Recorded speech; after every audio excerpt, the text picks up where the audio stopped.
Warning: the following content is for preferably adult audiences. We are just a group of good old boys who believe in our good old opinions, but luckily our opinions are just that. You don't have to agree with them because chances are we wouldn't agree with the thing you say anyway. With that said, thanks. Anyway, Welcome everybody to Far Side of the Pod. I'm Jordan. We got Ridge. What's up, y'all? Long time no see. We got Mikey, greetings. I do the intro. and we got Caleb. Hello. And as Ridge mentioned, yes, we know we've missed the last 2 weeks due to some stupid ass technical difficulties, but Fucking shit thankfully, tech. and I pray to God, we don't deal with that anymore. Um, today Just a little bit of shenanigans. today we're just gonna catch up. Honestly, say some things that happened this week, yesterday, and things that we've seen or heard or whatever in the last 2 weeks. Shit. I think the first thing I want to bring up, we have a pretty big announcement. I did say that on our Facebook. So we all went to CreepyCon, of course, and we did get to speak to the people who run Scarefest. And I don't know if this is what got it for us, but they are nice enough and kind enough to give us the chance to be media at Scarefest 16 from October 10th, well, not 10th, 18th to 20th in Lexington, Kentucky. And I can't tell you how excited I am about this. This is literally, to me, one of the biggest, if not the biggest, horror convention in the country. And the people that they have on this lineup are absolutely bonkers. Like half of Oh the man, dude, it's completely insane. half of the people on this thing is holy grail people for me. So You get to Yeah, meet and Matthew talk about it. Lillard. We're going to talk about a star-studded cast. I mean, from Matthew Lillard, Skeet Ulrich, Jamie Kennedy, Rose McGowan, almost all the original Scream movie is set for Nev, Courtney Cox, and David Arquette. And who knows? They could announce somebody because they still have a few slots left.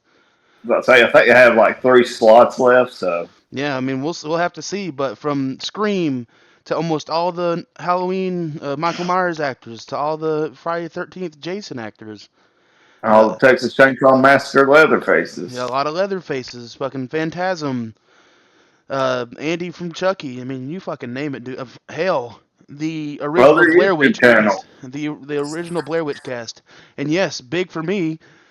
We watched the movie. We watched the movie's going to be there, so hopefully, I get to talk to them because honestly, they're one of my big inspirations for this channel. So, Another group I want y'all, or another couple I want y'all to try to go talk to is the Graham Collective for me. oh yeah, I forgot. They Yeah, go out. I love their content that they put out, and it'd mean a lot if y'all could go and talk to them for me. I unfortunately won't be able to get to go. I have a big role at our local haunt, so I'll be doing that while they'll be out yeah. meeting all these people. But I'm still going to have fun with what I'm doing. I look forward to scaring the shit out of some people.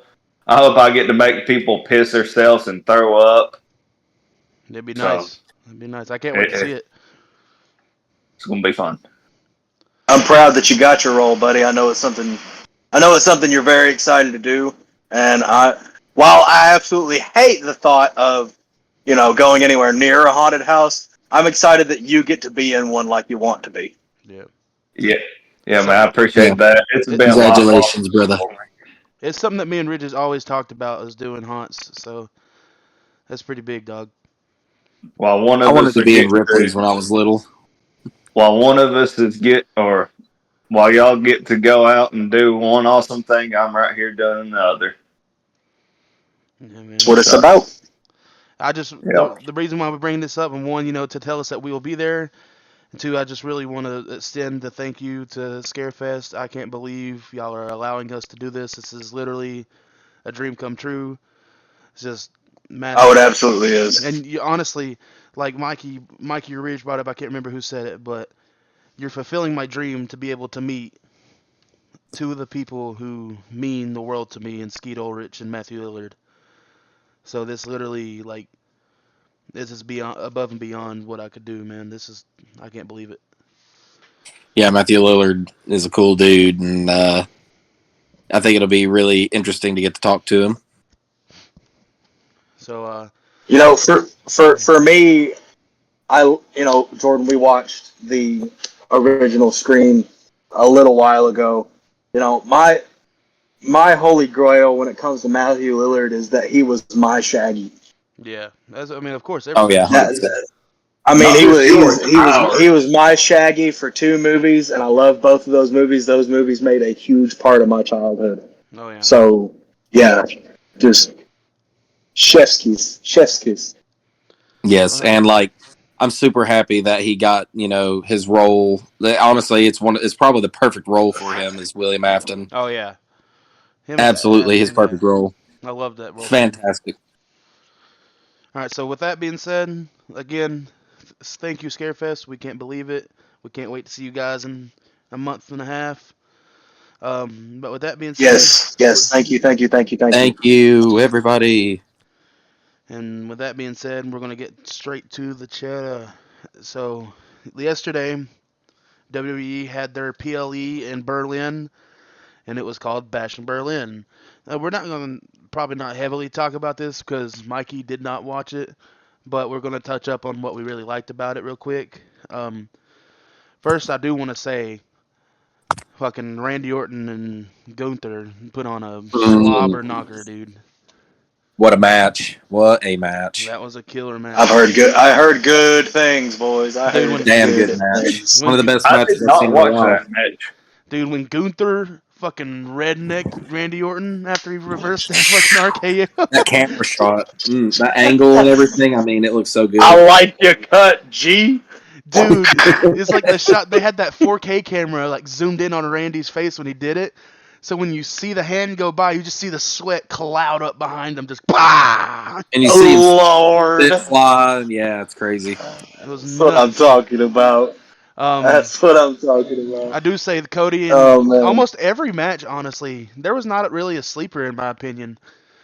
I mean, the Kevin Owens and Cody Rhodes match was banger. I mean, they pulled it off great. And that whole thing where Cody's knee when he went to go up to do like the super cutter, and he like buckled on him when he was on the top rope, and I love that little add-in that they did. I like that they sell things really differently now compared to how they used to. Yeah. They're really taking time to really tell that part of the story now, because it seems like wrestling's evolved to where people are now not only telling their story through promos and right. the way that they compose themselves in a match, but now they're using injuries to tell the story, and they're doing it extremely well. Even going to the Randy and Gunther match, how they kept talking about Randy's back and his neck. Yeah. That's like one reason why the chop in the back of the neck was such a big thing, because his neck.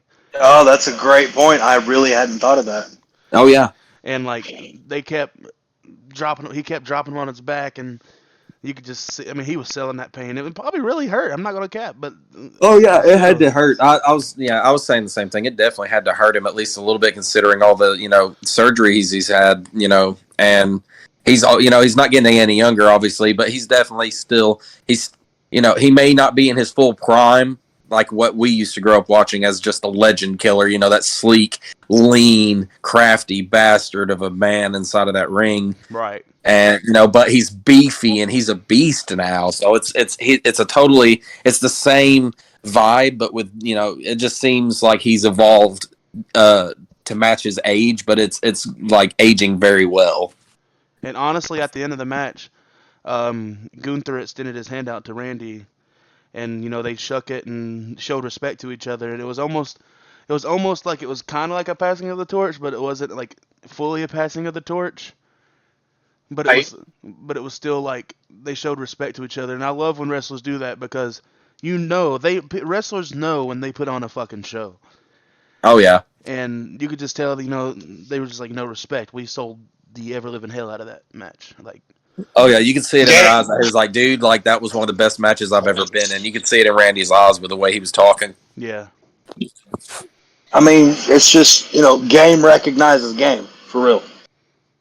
And then, I mean, let's not forget to mention that, Bianca Belair and Yeah, they both took the tag team belts back, and I'm actually really glad that they did, because I think out of all the tag teams in the females division, that them two, they just pair so well together. It's just such a good vibe when you see them both come out together. I mean, Jade. Regardless, And they're both fucking powerhouses, but Jade is oh a god, yes. different machine, dude. Yeah, Jade is a beast. Like she's like, oh, it's great. She's got the manliest physique I've ever seen. She's just Greek goddess ass built. Yeah, it's crazy just how how healthy she really is. Like you can tell that she takes a lot of time and puts a lot of effort into the way that she works out and trains. Ridge, what was your match of the night that you saw?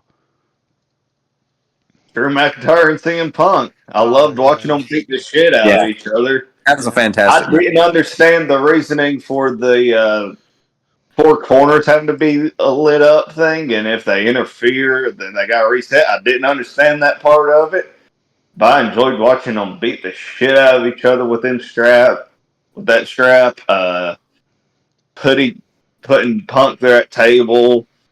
Punk hitting 5 GTSs to Drew to win it. Taking the bracelet back. Overall, it was fun, and I cannot wait, because I think we're going into Bad Blood and watching them in a Hell in a Cell. Yes, I think we're going to get a Hell in a Cell with Uncle Howdy. That's how I think that's going to end up going. That'd be nice. I have to bring up the Terror Twins versus Dom and Liv. I mean, I loved that match. I mean, of course, I love almost anything that Rhea does, and that's not being biased. She is my favorite female wrestler of all time. Not being biased towards her look, but everybody knows what it's about. I mean, I don't blame you, bro. I mean, everything aside, we got to talk. I mean, it's not difficult at all to talk about how she's built her character, how physically engaged she is with the game, and how she does everything. Like, she's just a phenomenal athlete. And that's before even talking about how that she's very attractive. And yeah, she is bad to the bone. Not to cut short Damien. The more and more I watch Damien, I like him even more every time I watch him. I mean, I'm not gonna lie, Spider. I thought you was gonna talk about his looks for a second. I mean, hell, they do call him the bisexual Undertaker. And honestly, I was just about to say, I thought of that quote when I was watching it last night, and it's like I could see so much similarities with some Undertaker moves. Yeah, I mean, if you watch him, like you can see, like, and I mean, look at the way he walks. Like, just look at him moving around in the ring. He's got that, like, he's almost like Undertaker, but like he moves with like more intensity. It's almost like Lucha mixed with Undertaker. Not like exactly like the high flying style of Lucha, but like the street fighting style of Lucha. And speaking of Lucha, I see what you're. I see what you're doing there. No, I was just saying. I was just coming up on what you were saying. Like, I see what you mean when you said Lucha, and I was like, and then you said like more like the street style, and I was like, okay, yeah, all right, I see what you're going at now. That's all I was trying to say. Now, speaking of Lucha, and I know a couple of y'all agreed with me on this, but y'all didn't. Caleb did though. We was talking about Dom, and I genuinely think Dom is one of the greatest up and coming wrestlers. I mean, we all know that he's got one of the biggest futures in the WWE ahead of him, besides Braun Breaker. But the mixture of his style between Rey Mysterio and Eddie Guerrero, and like I was pointing it out to him how he's got the refined lucha libre that Rey has, but he's got that dirty, bashing style that Eddie does, but also with like a mixture of himself. Like he makes it his own. Yeah, and like I agree. I agree totally. I was gonna say, like he is just such a good heel. I mean, like he literally makes you want to hate his guts.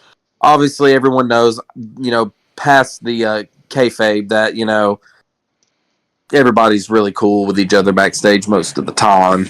But Dominic, you know, like he goes on, you know, he goes on a lot of podcasts, does a lot of interviews, and he keeps that going. Like He he keeps that character, yeah. consistently, yeah, he keeps that, you know, going, and I think that's going to work for him for a while. But I will say this: when I believe that when they finally plan it and it goes into fruition, when he finally decides to turn face, the pop he's going to receive is going to be insane. Like Uh, people are If already he ever wanting turns him to turn face. face, Yeah, he but could it's going to take some he time. could just be a straight up Eddie Guerrero style character. Like Yeah. he might not technically ever go legitimately face. I mean, think about like CM Punk style. Like he's CM Punk, yeah, he's technically a face, but he's not like a face. He's anti. So like that's kind of like how Eddie Guerrero was too. So like Man, we got subgenres of we got subgenres, bro. it's like he could pull an Eddie Guerrero. He can be that dirty Dom for the rest of his career, but have better motives in the future. You know what I mean? Like, Yeah. Now I will say that, you know, I mean, knowing how WWE runs things, eventually they're going to want to push a face because people, you know, and people will want that, and I'm certain Dominic will eventually be like, yeah, it's probably, you know, he'll find within himself when he feels like it's the right time to finally turn into a more face character. But I feel like that they won't push that at least. That they won't at least begin to push that idea around for another year at least, because he's doing so well as a heel as he is. what'd you say? I think we got plenty enough faces, and we'll Yeah, continue to have plenty enough faces. He won't ever turn full face.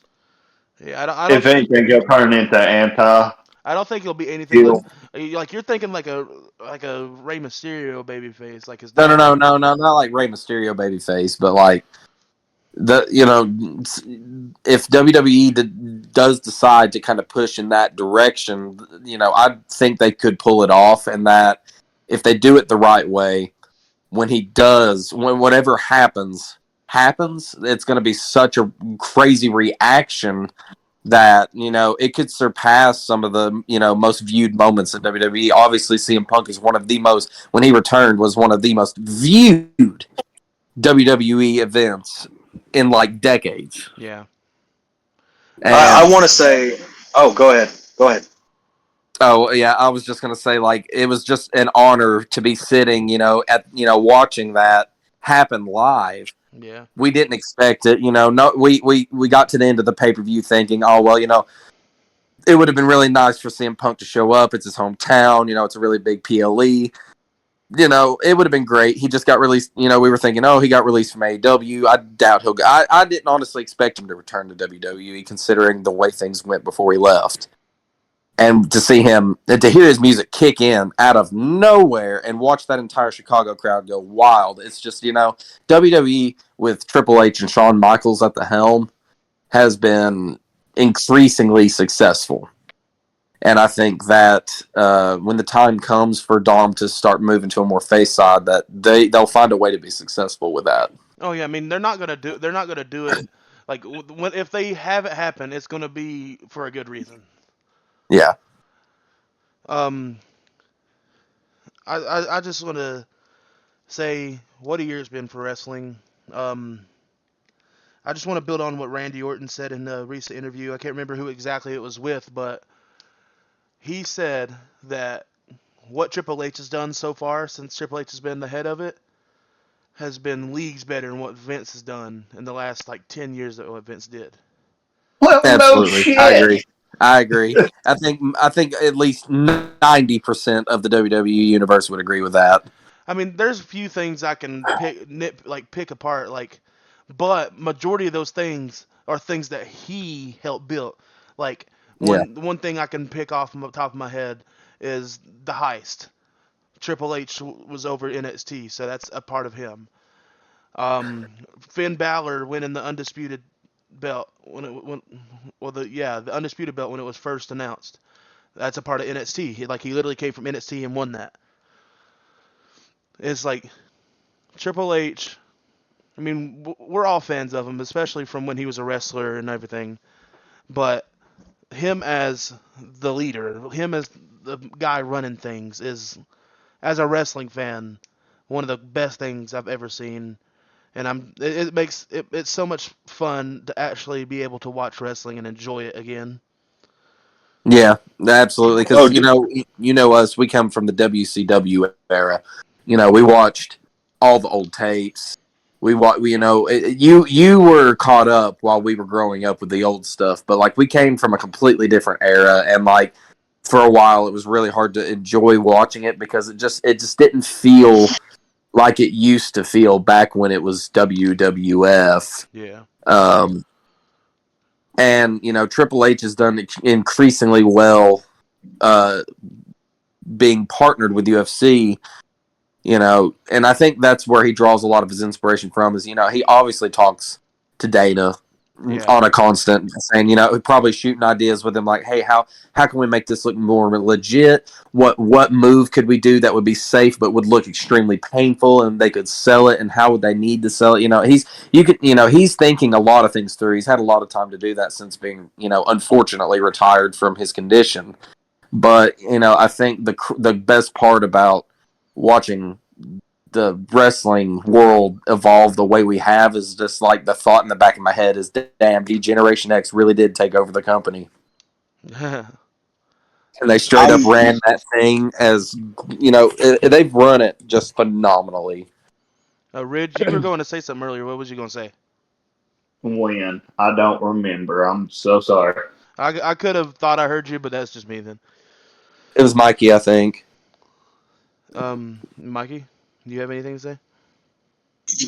Yeah, I was gonna give my thoughts on Dom. Yeah, go ahead. So Dom, for me, like you love to hate him, right? He's such a great heel. You love to hate him, but in terms of future, we talked about maybe him going full face and maybe doing kind of like an anti-face like we've seen from Punk. What I would like to see is obviously not a carbon copy of what Eddie did, but Dominic has the skill, in my opinion. He has the skill, the passion, the moveset, and the work just on his character behind the scenes, and even some on the mic. I think he has the potential to be the kind of character that always keeps us on our toes and always has us wondering, what the hell is he gonna do next? Like, you got to look at Randy's like killer run, right? Like there was a span of time when we were like, Jesus, Randy, what are you gonna do now? Right. Now what? Who is it? Who is on Randy's plate? Who is the legend killer eating? Like, I'm not saying you should be like Randy, but I'm saying we could definitely see Dominic Mysterio evolve into the kind of character that makes even not just his closest allies, but everyone rooting in his corner, questioning him like, what are you going to do now? Right. Almost, I can see that evolution happening. That evolution of not necessarily where do you go from here, but what is your agenda? Like he has the ability to be an enigma with a storyline. And with Triple H and Shawn Michaels in charge of it, I know they've got something cooked. I'm sure they've got something ready. That's just my 2 cents, though. I think we could see him become the kind of superstar that is electric because you have no idea what he plans to do next. And that's the thing I was just about to say is Dom, what we've seen of him, like with this heel run that he's had, it's all been with the Judgment Day. Something to do with Rhea, something to do with Finn, something to do with Damian, Liv, JD, Carlito, you name it. I can't wait till we're able to see him as a singles competitor, which, he's in the tournament for the IC title. And honestly, I know it'd be against, Braun Breaker, but I would like to see him do something on his own. I think I was actually going to make that prediction. I was going to say I predict that he will, within the next 2 to 2.5 years, in my prediction, I think he'll be more solo. There could be, trouble within the Judgment Day because of this loss to Rhea and to Damian. And I think, I just think within that time frame, I really see him being on his own and being, kind of like the Jey Uso thing. He's finally, made himself main event Jey Uso. I mean, he's got his solo character, like the He way ain't main event yet. huh? He ain't main event. Yeah, but He's that's just talking his about his nickname. nickname. He's talking about his That's his persona. nickname. I'm talking He about has his the persona. name of it, but he hasn't lived up to it. Well, that's not his fault. not his fault. Obviously, that's not his I fault. mean, That's honestly, the way the crowd's working with him, the way he's killing it, it's not his fault. Even Rikishi has Yeah. been pointing that shit out. I mean, yeah, it's his dad, but Yeah, obviously Rikishi's gonna be a little biased, but I 100% agree with Rikishi. Is they should be using him more, and I think that they want to, but I think that they're afraid to But we said use that him at the wrong time because there's so much going on right now that's so big that they're trying to finish these small little storylines, and then just it's kind of like a game, push a little bit of side quests in between, and then hit him with that really good storyline that they probably got prepared for him, and I assume we may see. I think we could start seeing more of him at Bad Blood. That could be the very start for him to really live up to his main event status.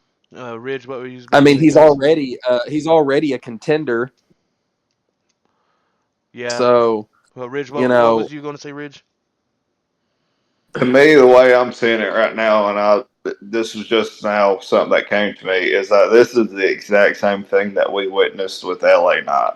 LA Knight had the crowd behind him 100%. We've been ready to see him up where he's at now for so long because we all knew that he deserved to be where he's at now. Oh yeah. So I'm sure just in time we will get to that point. I just hate seeing them have his nickname be main event Jey Uso whenever we ain't seeing him main eventing, and especially not really getting main event wins neither. It'd be different if we seen him in the main event, if we seen him winning main events, but we're not seeing that. So I mean, don't get wrong, I'm enjoying the yeets and I'm enjoying what he's doing, but lose the main event part. Yeah. Yeah, Because you're not main event I understand where you're coming from, but I will say this: he put a fantastic freaking match on at WrestleMania. Yeah, he did. When he beat Roman Reigns, Man, that was a very good match. What are you talking about? That wasn't. That's Summer. No, he didn't beat Roman. Was it not the tag team one that he did with his brother? You're thinking of the Bloodline versus the Bloodline match. That was not. That was like last year's SummerSlam. Yeah, last year's SummerSlam. No, it wasn't last year's SummerSlam. When was it? Last year's SummerSlam, it was just Jay versus Roman. I can't remember when it was, but it was at SummerSlam. Y'all have technology. You can look it up, Hold on, I'm looking it up. While Jordan's looking that up, I will say, Ridge, in terms you said that maybe lose the main event. I would argue that don't lose the main event because Cody never gave up his nickname of the American Nightmare, which was of course named after the American Dream, his dad. But my point is, everybody loves an underdog. Doesn't matter. I mean, now the difference being that Cody kept pushing and he kept getting there and he was given the opportunities. But people do love an underdog. I don't have too much more to argue on that point, but people do love an underdog. I love an underdog. It'd be different if he felt like an underdog to me, but he don't feel like an underdog. He feels like he's just being misused. Yeah, I agree with Rich. That's true. That's true. I would say that. I did find out that once again, that's not his fault. I was about to say. I mean, with that said, I would concede the point there because it does feel like he's being misused. But we'll just have to wait and see. I believe the company's been in very good hands. So, hopefully there is something in order. There is something being lined up. There is a plan. But all we have to do is hope that, they have the right vision for Jay so that Jay doesn't feel like he has to be outshined by any story that's not his. We have to be patient. Yeah. Yeah. I did find out that match was last year's Money in the Bank. That's when that match happened. Okay, Money in the Bank. But yeah, that's pretty much it for Bash Berlin. We did stick around on it more than I thought we would, but hell, we're wrestling fans. What can you blame us? Um, so Yeet. this next thing that we're going to talk about is a little bit of a change, but we did say that we would be a part of this. And Ridge, I'm gonna let you start it off. We're gonna start with the start of college football this past week. Man, the college football week one is kicked off. Yep. We have seen some great games. We've seen some terrible games. I won't mention that yet, guys, because that's going to be here shortly. Don't you worry. But I want to get us started with. Let's start off with a game that was surprisingly very close, and I I don't know if I've actually seen this being a win or not because it's just the team that they are, and that was Vanderbilt versus Virginia Tech.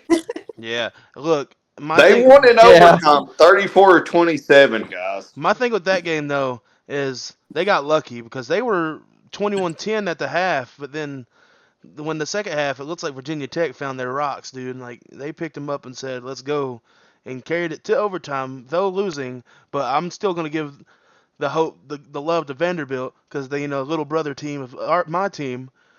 I still give them respect, and I'm so happy that they did win against such a powerful team, such a big team. Guys, anybody else? Looks like Yeah. Vanderbilt beating them, honestly surprised me. I don't think any of us really kind of saw it going the way it did, especially going into overtime. No, I would not have Vanderbilt expected for that. fighting all the way through and making it. I do. Obviously, us being, most of us here being Tennessee fans, we have to always, have our fun poking, jokes at Vanderbilt, at their expense because it's just part of the culture. But I am glad that they beat someone as powerful as that because that just makes our Tennessee Vols look all the better when we beat them, and that's always it's always good to see a team that that would be considered an underdog win, and then have to play them later and then beat them, and then just your team just looks better from there. I will say, sorry, I just derailed myself. I was going to say, I'm very happy, as I was just said to Ridge, I'm a huge fan of underdogs. So, I'm happy to see it for the little guys. I am surprised. I didn't watch it, but, hearing what I've heard about it from you guys, I do know Vanderbilt as a team. I also know Virginia Tech. So I'm just kind of like, whoa, Vandy pulled it off. But yeah, apparently they did, and I'm proud of them for it. And Virginia Tech, you lost to Vandy? Yeah. Wow. I mean, That probably don't feel too good, does it, Boss? Might want to figure it out. And they put on some super good plays. Like that quarterback was dropping some dots, dude. One game I want to bring up personally, and I mean we've talked about this even since last year, but how the hell is Colorado barely squeaking by North Dakota State? yeah. Like, Let's talk about that one for real. They're not. Wait, for real? Everybody's thinking they are, guys. I mean, I get that, but it's like you got one of the most talented. I'm not saying he's one of the best. One of the most talented quarterbacks, and you have arguably the best college football player in the damn country, and I will fight that. I will fight for that. Travis Hunter is a dog playing both sides of the field. Like, Rich sent me a TikTok today, and it was so true. I mean, you can't guard Travis Hunter, dude. Like, you can't guard that dude. And, like, he had, 139 yards, 3 touchdowns. Dude was killing it. But that field is insane. just find something to do with your defense, because there's no way But at North the Dakota same State's going time, to pick you apart like that. At the same time, too, you can't just rely on your quarterback and one wide receiver. Right. And no, this You is got- this is no disrespect to Colorado either, because I love Colorado. I mean, Primetime's one of my all-time favorite players. I love Shador. I love Travis. I love Shiloh. Great team. It's just and I'm sure Prime is probably saying the same damn thing. Yeah, it's a win, but how did we barely squeak by North Dakota State? As I say, it sounds like a lot of Pyrrhic victories thus far. Just kind of like, yeah, we did it, but at what cost? Right. So I want to Yeah. ask, as an outsider looking in, Jordan, Ridge, what do you guys think the issue with Colorado is? Ridge, I heard you mention you can't rely on just a quarterback and a wide receiver. Jordan, you said do something with. They should try and do something with their defense because there's no reason they should have been picked apart like that. I want to hear what you guys think. Might be some also underlying issues. Do you think, or maybe it's just some bad communications happening on the line or in the locker room? Do you think there's just things not connecting? Like, No, I don't think it's tell nothing. me what you guys think. It's nothing to do with the chemistry, in my opinion. They got great chemistry, and Primetime makes sure of that. But the thing that I think needs to be worked on, I mean, their defense is good, but it could be better. But that's most teams. But I think the thing that really needs to be worked on is the line. I mean, their linemen, they stole one from us, whoop-de fucking do, but they still don't have much to do. I mean, what is Shador supposed to do when he's got to run half the damn time to get the ball off? Then, I mean, and the defense is good. They got Travis as a corner, they got Shiloh as a safety, and they got Goldberg's son as a middle linebacker. But that's not. They can't, like Ridge said, you can't depend on 2 people or 3 people. It's got to be the whole damn team. So do you think maybe they're just putting too much faith in their QB and their wide receiver and hoping for the best, or do you think the rest of the team's just like not? I think the team just needs to come into its own. I mean, first of all, they're in a new conference this year. They went from being in the Pac-12 to go into the Big 12. So they just I think they just need to focus on the game and not what comes after the game. Like, not to win. Just focus on what the game's going on in that moment. Yes, focus on winning, but you got to play the game to win. Word. Ridge, Ridge, what are your thoughts on it, bro? Honestly, 2 things real quick that I can slightly think of. One, if I didn't watch the game fully or any of it, I've seen some highlights, not many. But if your quarterback's playing the way he did last year, that to me, he still needs some kinks worked out to him because he's running too much. He ain't looking at the right places. He's looking for Hunter a lot, which I understand because he's pretty much like your Justin Jefferson of. BB, bread and butter, Right. But, I mean, that's one thing, just make sure everything's communicated right and focused in on what the job is then to be done. Don't worry about the after the game. I mean, I remember seeing that on TikTok. They had a TikTok of one. I can't remember if it was defensive line or O line was racing against Big X after the game. Why are we worried about that? Why ain't we worried about winning better games and actually looking like a strong unit out there? Now, don't get me wrong. I think in time they will come into their own and be a great team. It's just it's going to take time, and you got to play better ball. Of course, I can't say much for my team. Here's the thing, though. This year is the last year Colorado will have Travis Hunter and Shador Sanders. They are both. I mean, unless they decide to stay, but I doubt they will. No, Hunter already said that he's going. Okay, then, and I'm sure Shador is too. So this is the last year Colorado will have Shador and Travis. So what are they going to do after this fucking season? Like, who's going to replace Shador? Who's going to replace Travis? Because Travis is the most prime-time player on that team. And what I mean by that is Travis is the closest player I've ever seen play that's just like Deion Sanders. Deion Sanders was good enough to play both sides of the ball and make valuable plays on both sides of the ball. So if they don't figure that out, I'm scared. And I'm saying that as a partial Colorado fan. Like, I'm not saying I'm a full-time fan because I'm a Tennessee fan. But if it wasn't Tennessee, I would be a bandwagon Colorado fan. Not going to lie. But So I want to just ask one final question. It won't take very long. Do you think adaptability is going to become a big problem if No. for Colorado? I don't think it will, but it's going to take a lot more effort than they think. A lot of those players, and Primetime is trying to instill this in their head. Just because Deion Sanders is your head coach doesn't mean your team is going to be good, and it doesn't mean you're going to have to fight for things. They're going to have to play some of the best ball they know to man to be good that season. I mean, even this season, they got to play like they want it. Not just play like, oh, yeah, Right. we're Colorado.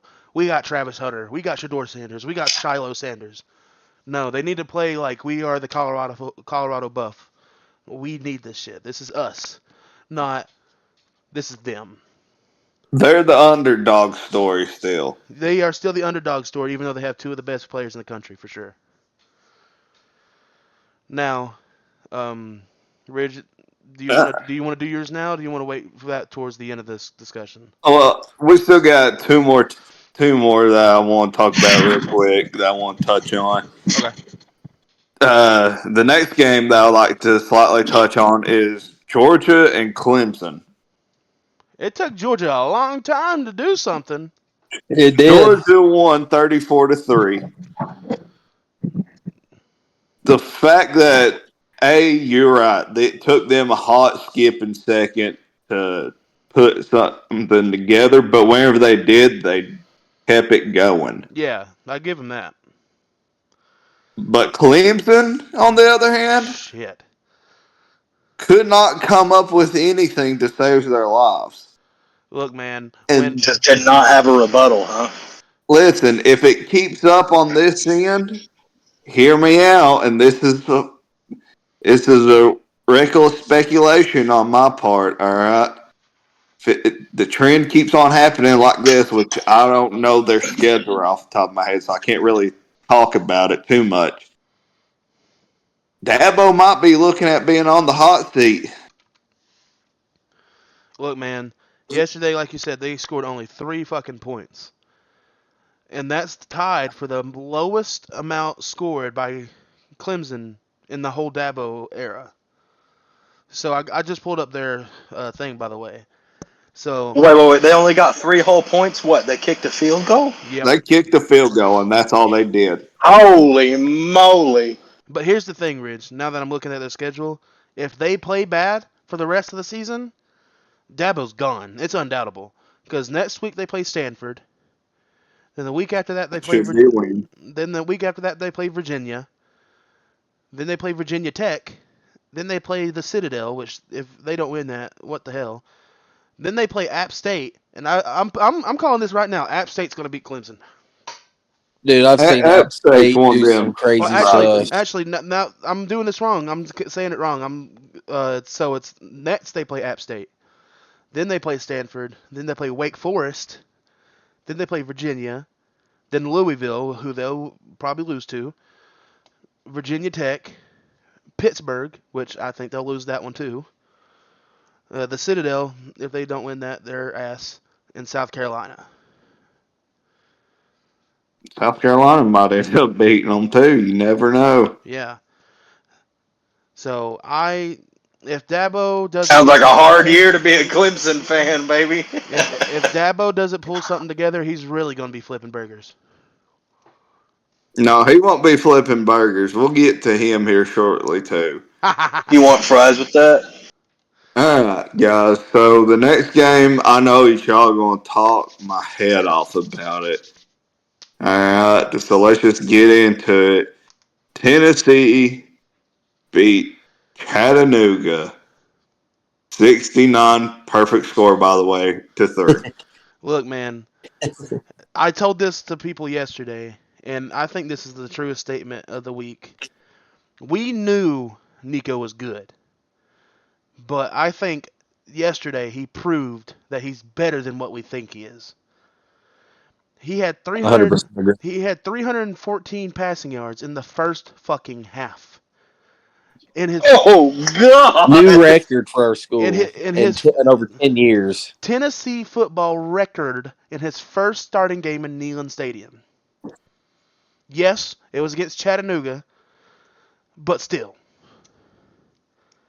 He did his damn job, and he did it extremely well. I mean, Nico showed that even as a true freshman coming in this year is how they've got him, that he is a very strong leader as a quarterback, and he's very smart. So, I'm very happy with our situation quarterback wise when it comes to him. And the fact that he's leagues above what I was expecting when I saw him play yesterday. So I'm gonna look up his stats real quick just so I can name some of these insane stats. This, like I said, all first half. 69-3. All first half. I don't even know if he played second half at all. He didn't. So in one fucking game, he passed 20. He passed 22 for 28. He threw 10 consecutive passes in a row without missing a drop ball. And honestly, every drop ball was either the receiver's fault or the defense got it. Like, not intercepted, but swatted it. He passed 78.6%, and averaged 11.2 yards per pass. He had a passing rating of 208.14. Well, I think it was 14. Either way, this man is on one. His QBR was 81.62. Like, it's insane. And, not trying to, like, ride him specifically, the team itself. The only thing I have to say that I took from the game that I think needs to be worked on is our defense. I'm not saying that it's bad, but I'm not saying it's perfect either.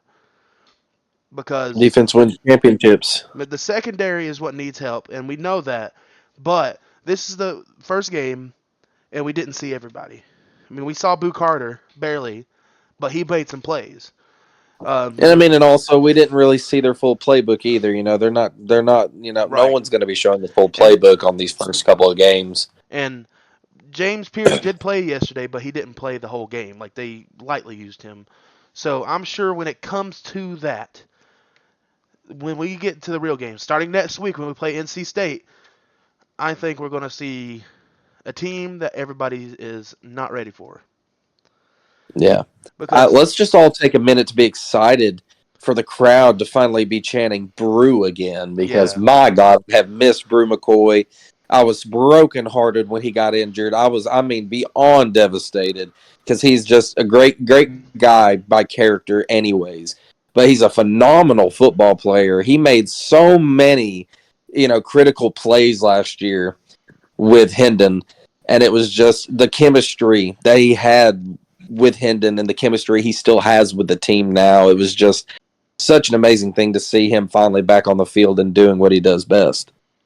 The last thing I want to talk about with Tennessee, because I don't want to, glaze them too much. We all know how good they did yesterday. Oh yeah, we know we could glaze them for about an hour or two. But the last thing I do want to bring up, because it was my big negative from last year, besides the passing consistency, is our offensive line.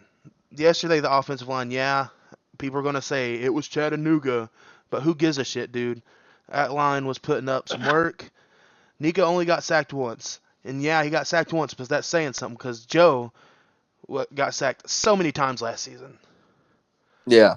And that just goes to show you the evolution of our offensive line. That was one of the things that we talked about last year, big time amongst ourselves, was that if we had a better offensive line and we had some receivers who could actually catch the ball from Milton, we could have very well been in the playoffs with no question. But I think this year we could be very well looking at playoffs. And I gotta say, and like I said, this isn't to glaze him even more than we already are. But the receivers, we are so deep when it comes to our receiving core. It's not even funny. From Bruce Squirrel to Dante Thornton to Nimrod to Mike Matthews, who didn't even play yesterday. And Mike Matthews is a 5-star receiver.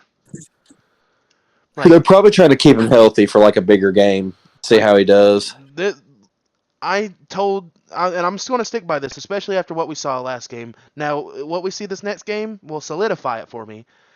But if Nico continues to play like he did last night, and not saying what he did, like he's going to do that same thing every game, but if he keeps up playing the accuracy that he has, the power he has, the IQ he has, he's at Oh least yeah, going his he's at IQ 's least going to be insane. runner up for Heisman. Oh yeah, he's definitely gonna be top. In my opinion, he's gonna be for sure top 5. In my opinion, he should be in the top maybe 3. And I'm not saying he'll win it. If he doesn't win it this year, he'll win it next year. I'm calling that right Yeah, now. because he's gonna come back. I think he'll come back a different beast, especially if we get to the playoffs and we're not able to pull it off. He's gonna be hungry for more, and you can tell that he's really found his true home in Tennessee. I mean, heck, he's selling Lays in the Tennessee colors, and I mean, you can just tell he feels at home. He Yeah. loves the atmosphere. Obviously, the chemistry is good because we just watched them, decimate a team that they should have decimated. Yes, but it was just done in such a way that you couldn't take away from how well he was doing just for the fact that team wasn't anywhere near our division. And last thing I keep looking at the score. You're fine. I don't mean to hold this up. I just want to make this one comment. I keep looking at the score, 69-3, and Caleb said decimate, which is an absolutely perfect adjective for describing what happened. But I see this score, and all I can think of is clobbered. It wasn't graceful. It wasn't. I mean, it was with extreme precision, but clobbered. The thing I mean, is, it was a it could have been squash higher. match. The thing is, it could have been higher, Yeah. but they literally didn't play almost any of the starters in the second half. Yeah, they had like mostly third strings out there, and then what you could tell towards the very end, they had some fourth stringers out there, and they were still holding their own. And that, regardless of, you can tell they're young, they're going to make mistakes. There's a reason they're third string. There's a reason they're fourth string. There's a reason they're second string. There's always a reason they're in the brackets that they are. But like for them to still hold their own pretty well and only allow a field goal is pretty incredible for a team that a lot of people have been counting out for years. It just goes to show you, how far this program truly is, coming since losing one of the best coaches we ever had. And so that's all I really want to keep on Tennessee because I got something special that I want. It's kind of special. I haven't told anybody else about that I want to do at the end of this episode, just because I think it'll work well with us being announced for Scarefest. But Ridge, you go ahead and do your thing, big dog. All right. Well, we're going to get into three different things with this one real quick. All right.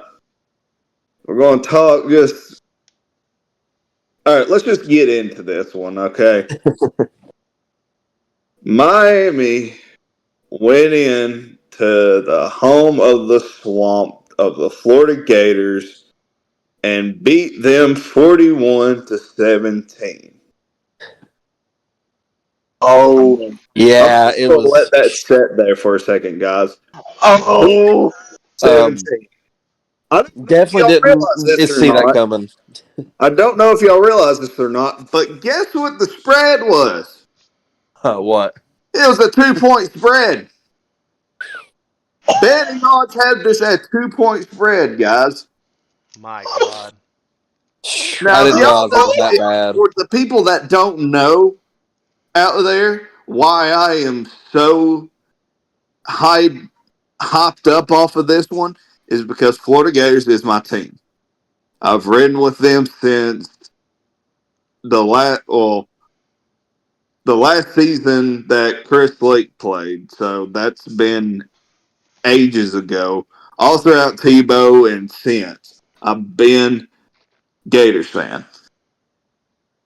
Guys, what the hell?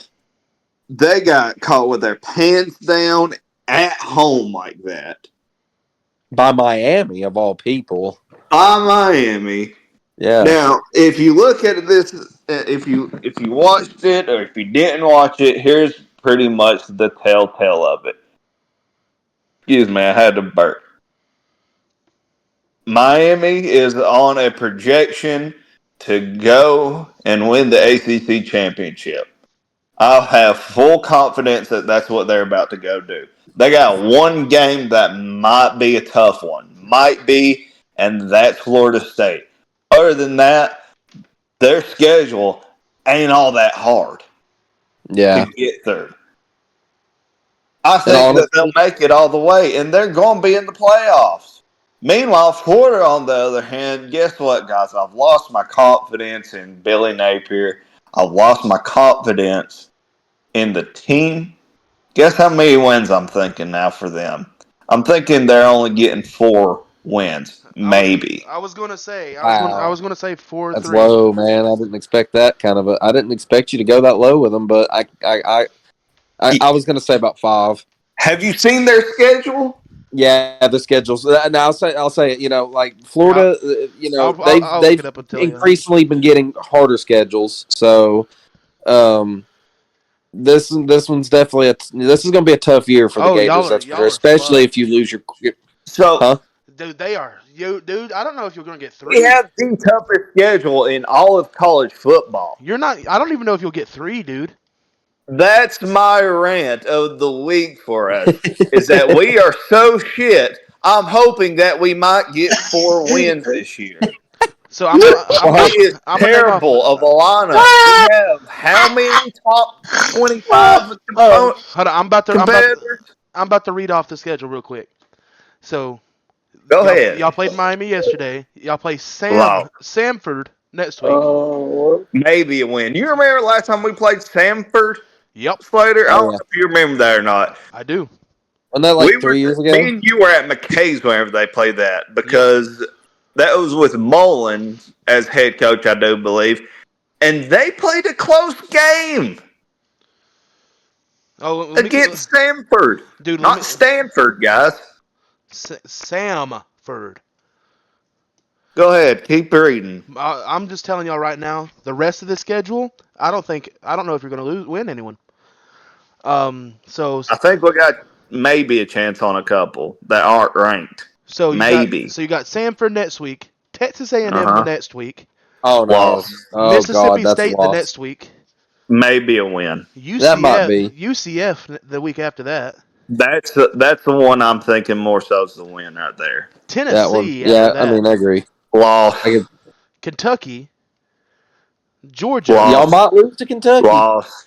Texas, Loss. Oh yeah, you're losing that one. LSU, Loss. Oh yeah, you're losing Ole that Miss, Loss. one. Yeah, you're losing that one. and Florida State. Loss. You might lose that one too. Napier's ass is burning right now. Somebody Oh, get him man. some ointment for his ass. He is on that hot seat to save his life. And you know what, guys? I'd like to introduce to y'all something that we're going to be doing for the next few different times throughout this month and the next until football season's over. All right. It is. I have a list made up. This is version 1.0 of prospects I have to take over as head coach of the Florida Gators. All right. Y'all ready? Hey, that'd be good. I want to hear that. That's for sure. Here we go. Now, there's only one name. There's only one name that I feel more confident in right now that would actually take or be a candidate for the job compared to these others, okay? Okay. But y'all can tell me how y'all feel about these, all right? Starting off with the one I think could be a candidate, Jamie Chadwell. He is the head coach of Liberty. Oh, okay. Yeah, that's actually a really good one. Liberty's really good. So yeah, that's a big one. Yeah. They've had some really good years. I think he'd be a good fit. Now, here's the ones that I'm not so sure on. Mike Vrabel. the head coach, the old head coach of the Tennessee Titans. I mean, he did play for the Gators, right? I don't remember who he played for. I think he might be a Gator. But that's a good Well, one. if so, that would be even better. All right. After that, this one is one that I said we'd get back to because of hot seats. Dabo Swaney. Yeah. I was gonna say that. I don't think that's a bad call. I mean, especially, yeah, he's in the ACC, but I mean, him coming to the SEC wouldn't be a bad idea for him. Gives him a new, fresh breath. Maybe we ain't so hard on him. Maybe we are, though, because we know what he's capable of. But I think he has a chance to be on the hot seat this year. And if he is, Yeah. that's one I would look for. Dabo Swaney, head coach over at Clemson. And I was wrong. Vrabel played for Ohio State. My bad. Okay. No, you're good. So, one of the things I wanted to say. Hold on, Ridge. I don't know if Ridge was done with his list. Oh, they're not. No, I got 1, 2, 3, 4, 5, 6 more to go. Shit. Let's get through them. Oh man. Let's get through these, and then we can get into open conversation on them even more. Next up on the list, Willie Fritz, the head coach of Tulane. Okay. All right. Brent Key, he is the head coach of Georgia Tech. Mm-hmm. Up next, Mike Bobo, Georgia's offensive coordinator. Yeah. That'd be a good pick. Next, Jim Knowles, Ohio State's defensive coordinator. It's hard to get out of Ryan Day's shadow. Yeah. After that, another person that's on the hot seat, but in the NFL, Nick Sirianni, the Eagles head Ooh. coach. Why do you think the Eagles? Hold on, I'll wait. My bad. And then last but not least, also supposedly on the hot seat, which I don't remember what his contract is, so probably not, is Mike McCarthy, Cowboys head coach. And that's all. So the first thing I For want to bring 1 up, why do you, besides the fall that the Eagles had at the beginning of the last season, not the beginning, but the ending of the last season, why do you think Sirianni would get dropped by the Eagles? That's just a real question. It's just been listen, whenever I went in for some of these NFL head coaches, Mm-hmm. I was looking to see I just literally just Google searched coaches that are on the hot seat, and he's one of the names on the hot seats to people. People think there's a possibility that he could be gone. So we'll just have to wait and find out with him. Yeah. All right. That's the only question I really had for that. I will say the one I think that is probably least likely to happen, and I'm not saying just because, here I'm just saying it, Mike McCarthy. I don't think he'd go to a college team. That's my only thing with that, and I'm not saying it was not be a good idea because I loved the Packers and their Super Bowl run. Yeah, I'm sorry, Caleb, they beat the Steelers, but It's all right. The Steelers suck right now anyway. But I've always liked McCarthy, but I don't think his misfortune in Dallas is his fault. I think it's Jerry Jones' fault. That's just me. I was just trying to think of a few NFL names, like with Mike Vrabel too. I knew that as far as I know, he doesn't have a job right now. He's a personal consultant for the Browns. Gotcha. Never mind. He has a job. But I was thinking, job. you know how. Go ahead. I was just saying that's not a head coaching job. So Right. It's a good choice. But you know how I can't think of his name. The guy that took off to Nebraska. Frost. No, Frost came from Nebraska. Oh yeah, you're right. It was an NFL coach. I can't remember. It was Andy. No, not Andy Reid. Who was it? Do you know? Can't think of who it is. Do you know who he coached for? No. All I know is it came from the NFL. I will say I think Tulane's coach is a good one, but I do think the Liberty one might be y'all's best shot. Right now, Liberty's head coach is probably the best bet. Yeah. But my top three out of that list that I'm thinking are okay, actual candidates right now is Liberty's head coach, Yeah. Tulane's head coach, and maybe Georgia Tech's head coach. That's a good list. Yeah. I respect it. Yeah, I was gonna say I honestly don't think that. I think who'd you say? You said it was Georgia's defensive coordinator, I think he said offense.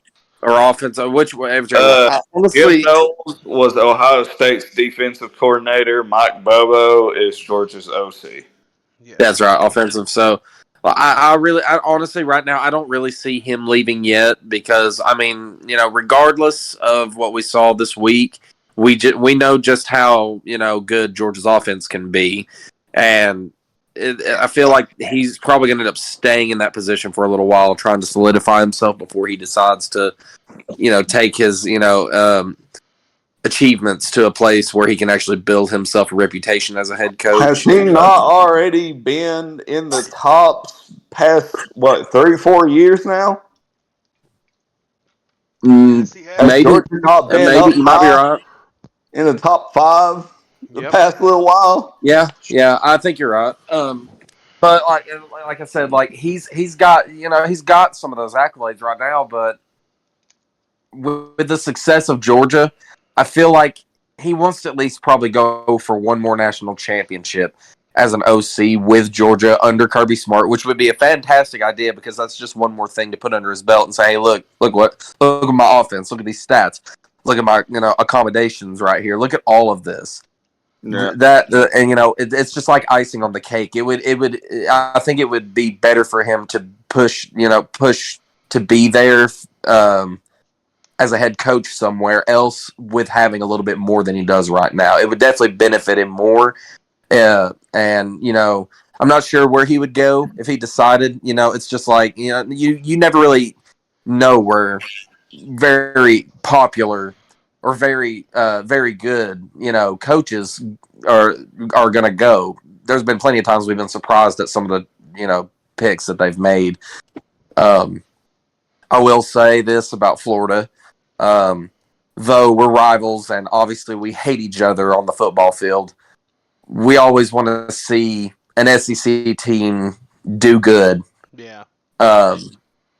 And that loss to Miami, I was just like, oh, that is, and the sad thing is that about 2 years ago, I kind of said it. I kind of called it and said, Billy Napier, I don't feel like he's the one. I have a feeling he's going to be fired within at least a 5-year period. And, after that game yesterday, it was just all over Facebook. You could hear them chanting, fire Billy, and I was like, you can tell that everybody's kind of getting on the same page that Billy Napier is definitely not the answer for Florida's problems right now. And I will say this, it's like he was there for with Anthony Richardson, right? Yeah. Yeah. Well, no. Well, So, at I the mean, last I'll year. say Only a this. little bit. Yeah. Yeah, that's right. And I said this even then. I think Anthony Richardson is a damn trooper for giving his all to even succeed because like we all know Anthony Richardson was probably one of the best players on y'all's team at that time.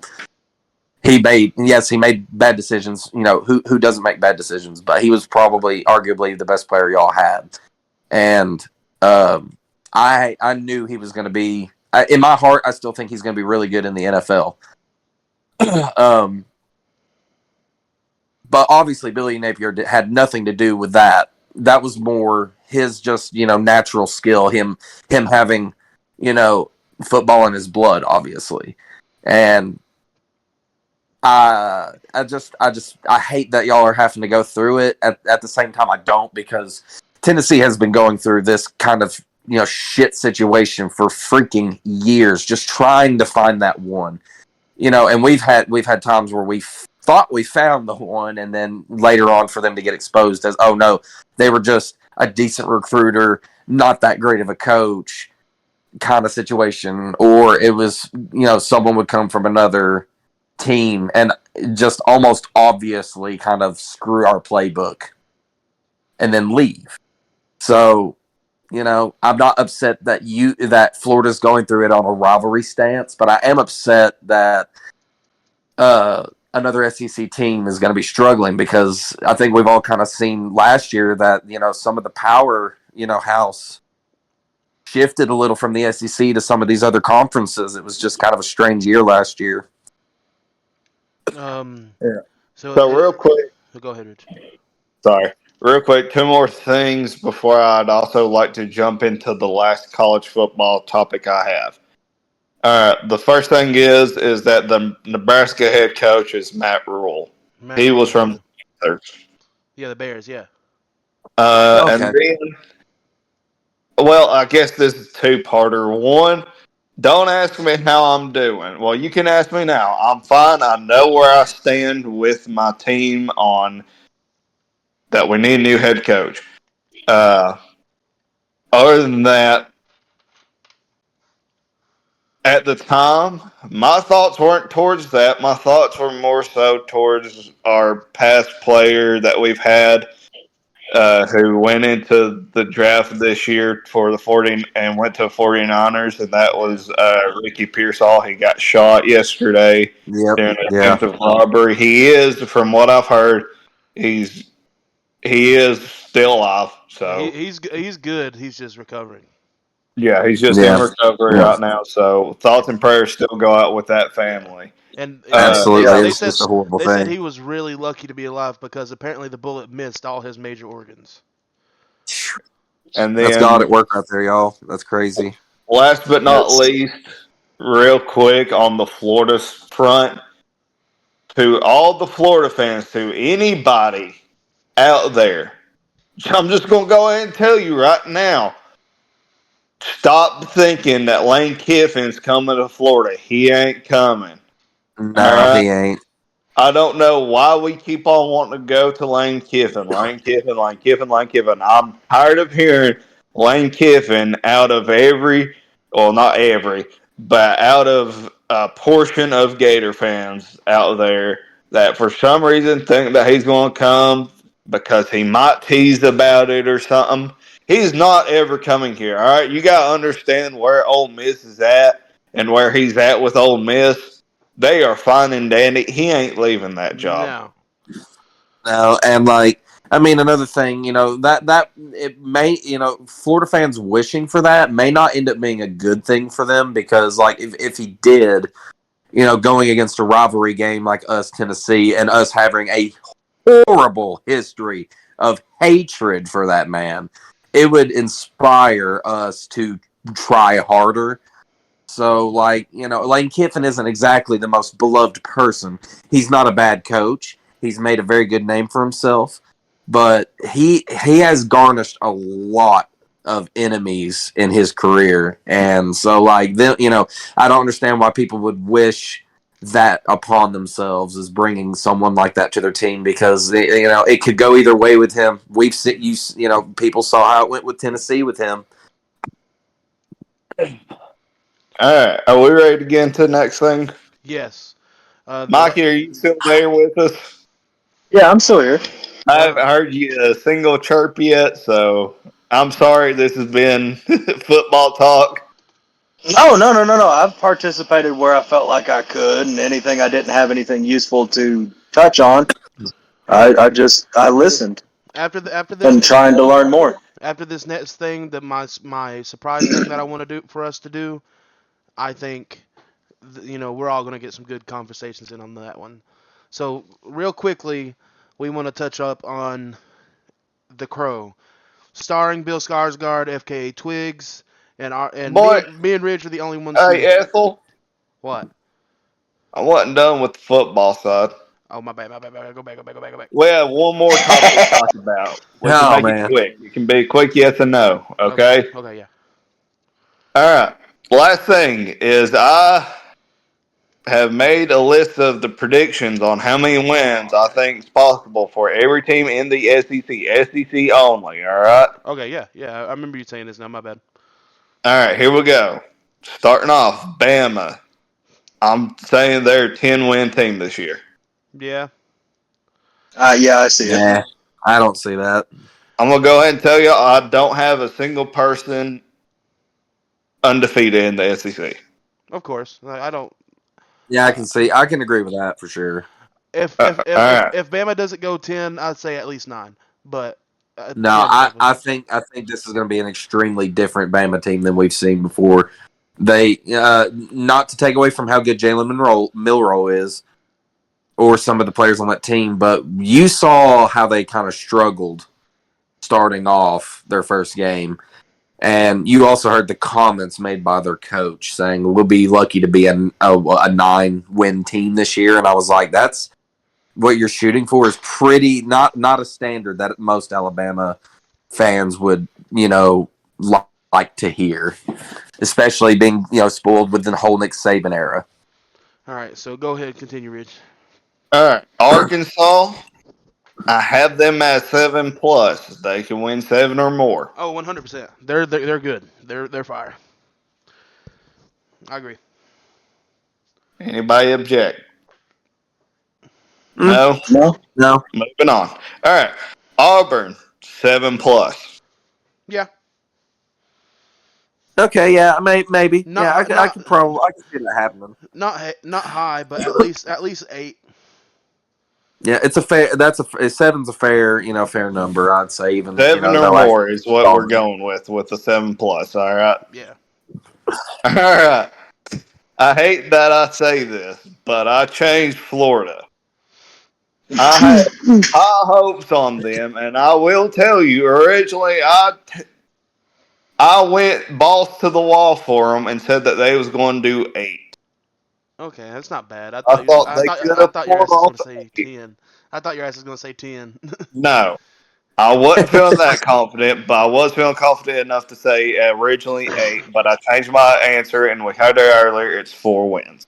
Okay.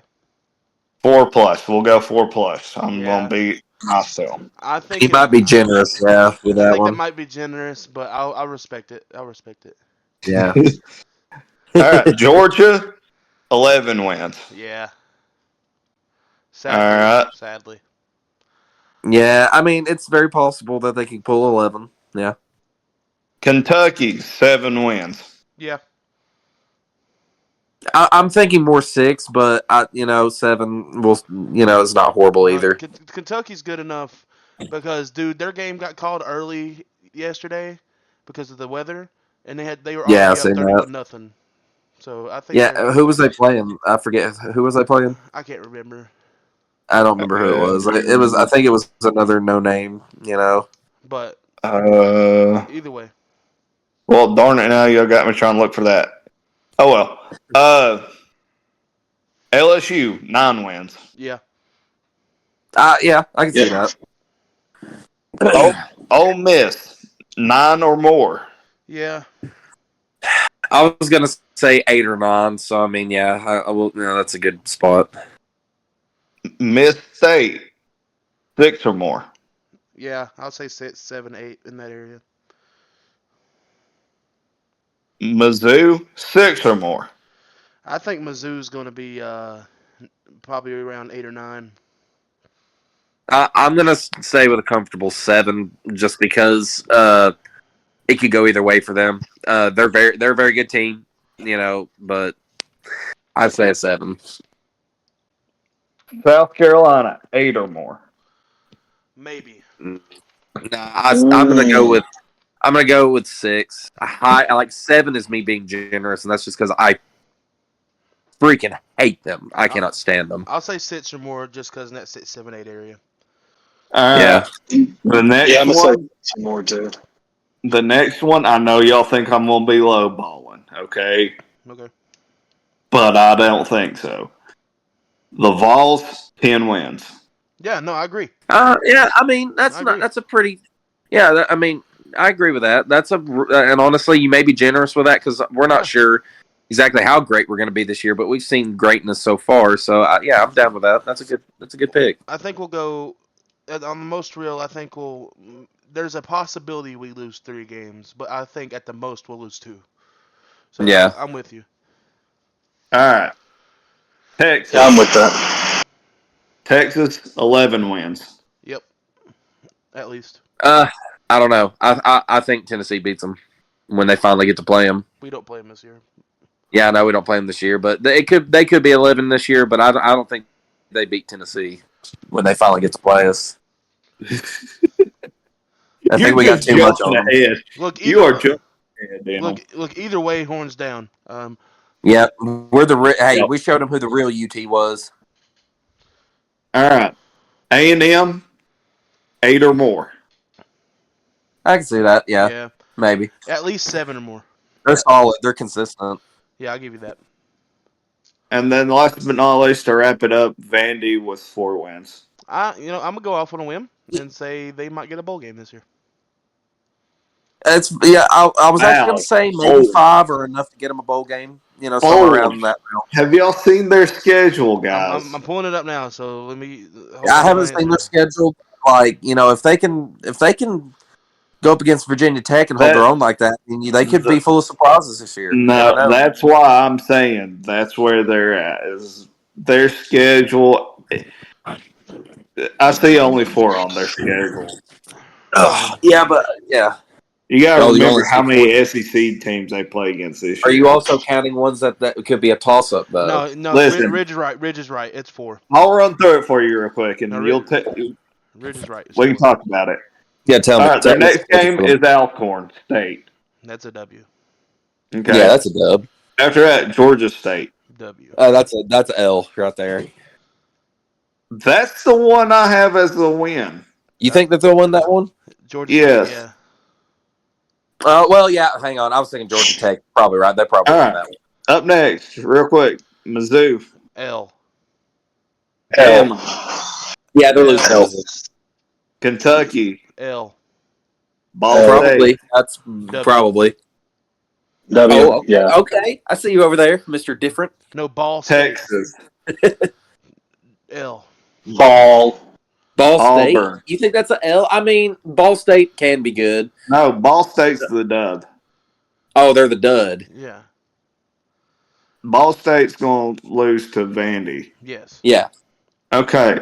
Texas is next. That's a L. Fat L. Yeah, and Texas is beating the shit out of them. Auburn. That's 50-50. That's a Yeah, nail. that's toss-up, honestly, because That's a nail. All right, I'm just going to go ahead and It's a spoil. nail, but it could happen though. I'm going to call it a spoiling toss-up. I it couldn't for you. decide. All right, keep going, Rich. After that, South Carolina. L. Another L. Yeah, I think LSU. South Carolina will beat them, but boy, I hope South Carolina loses to them. LSU's after that. Oh yeah, LSU's beating the shit out of them for sure. And then to That's wrap it gonna up, Tennessee. 47-0. L. All L. right. Yeah. No, I agree. Do you understand why? They're only a 4-win team now. Yep. Yeah, They're not. All right. I still say that it's very possible they could get 5 or 6 if they get lucky, but like Vanderbilt's never that lucky. Vandy ain't that good of a team this year to be that lucky. No, but I want to say something real quick. Not talking about Vanderbilt, but I will say this: Chattanooga, us playing them. I'm going to say this right now. And Jordan, I know, is going to agree with me. There was 3 people on Chattanooga's team who played. They just played extremely well against us. I can't remember who they were. I wasn't really paying attention to their names. I was just more watching our plays for the game. But there was at least 3 people on Chattanooga's team who I think that if they just went looking, could find their way into a very, very prestigious school because they were fast. They made some pretty good plays against our defense, and that's all I really wanted to say. There was that Chattanooga had about 3 people that I really thought was very good. If there was anybody on their O-line, y'all are more welcome to come to Florida. I'll hand over a blank check All right. to So, get y'all. better O-line. so is that it for college football? That's all I got for college football, unless you got more you want to touch on real quick. But other than that, that's it. I don't. I do want to say, as the weeks go by, we're going to talk about college football probably every week until it's done. Yeah, we'll have to have a little segment every time, just because college football is like religion here in the South. And we'll have a segment every now and then of new prospects for the head coaching job at Florida. All right, so Dwindle that list down a little bit. That's quick. how we did it. So as I accidentally said earlier, me and Ridge got to watch The Crow 2024. Like I said, starring Bill Skarsgård and FKA Twigs. I do want to bring up, Ridge. I'll let you tell your side of it first, real quick. We're going to touch on this. All right, sure. I don't know when did we start, guys? What do you mean? On the pod, when did we Like start? 8:00, About 8:05 ish. 8:05 ish. Okay, I'm looking at time because it says 9:30, so I'm just making sure that we ain't been on here already for like over an hour and a half or more. No, you're good. All right, so my thoughts real quick for you. The best thing I can tell you with this movie, don't you dare go in trying to think of the old Crow movies. Facts. Not the original and not any that came after. Go in acting like you ain't never heard of this character before and just go in blind as a bat with it. You'll be fine. There's great kill scenes in there. The orchestra scene, especially, great heavens, chef's kiss to it. All right. Do I think that there were some issues? Yes, absolutely. For me, it was a 4-star movie. My thoughts are, and we might get into it later if you guys, whenever everyone gets a chance to see it.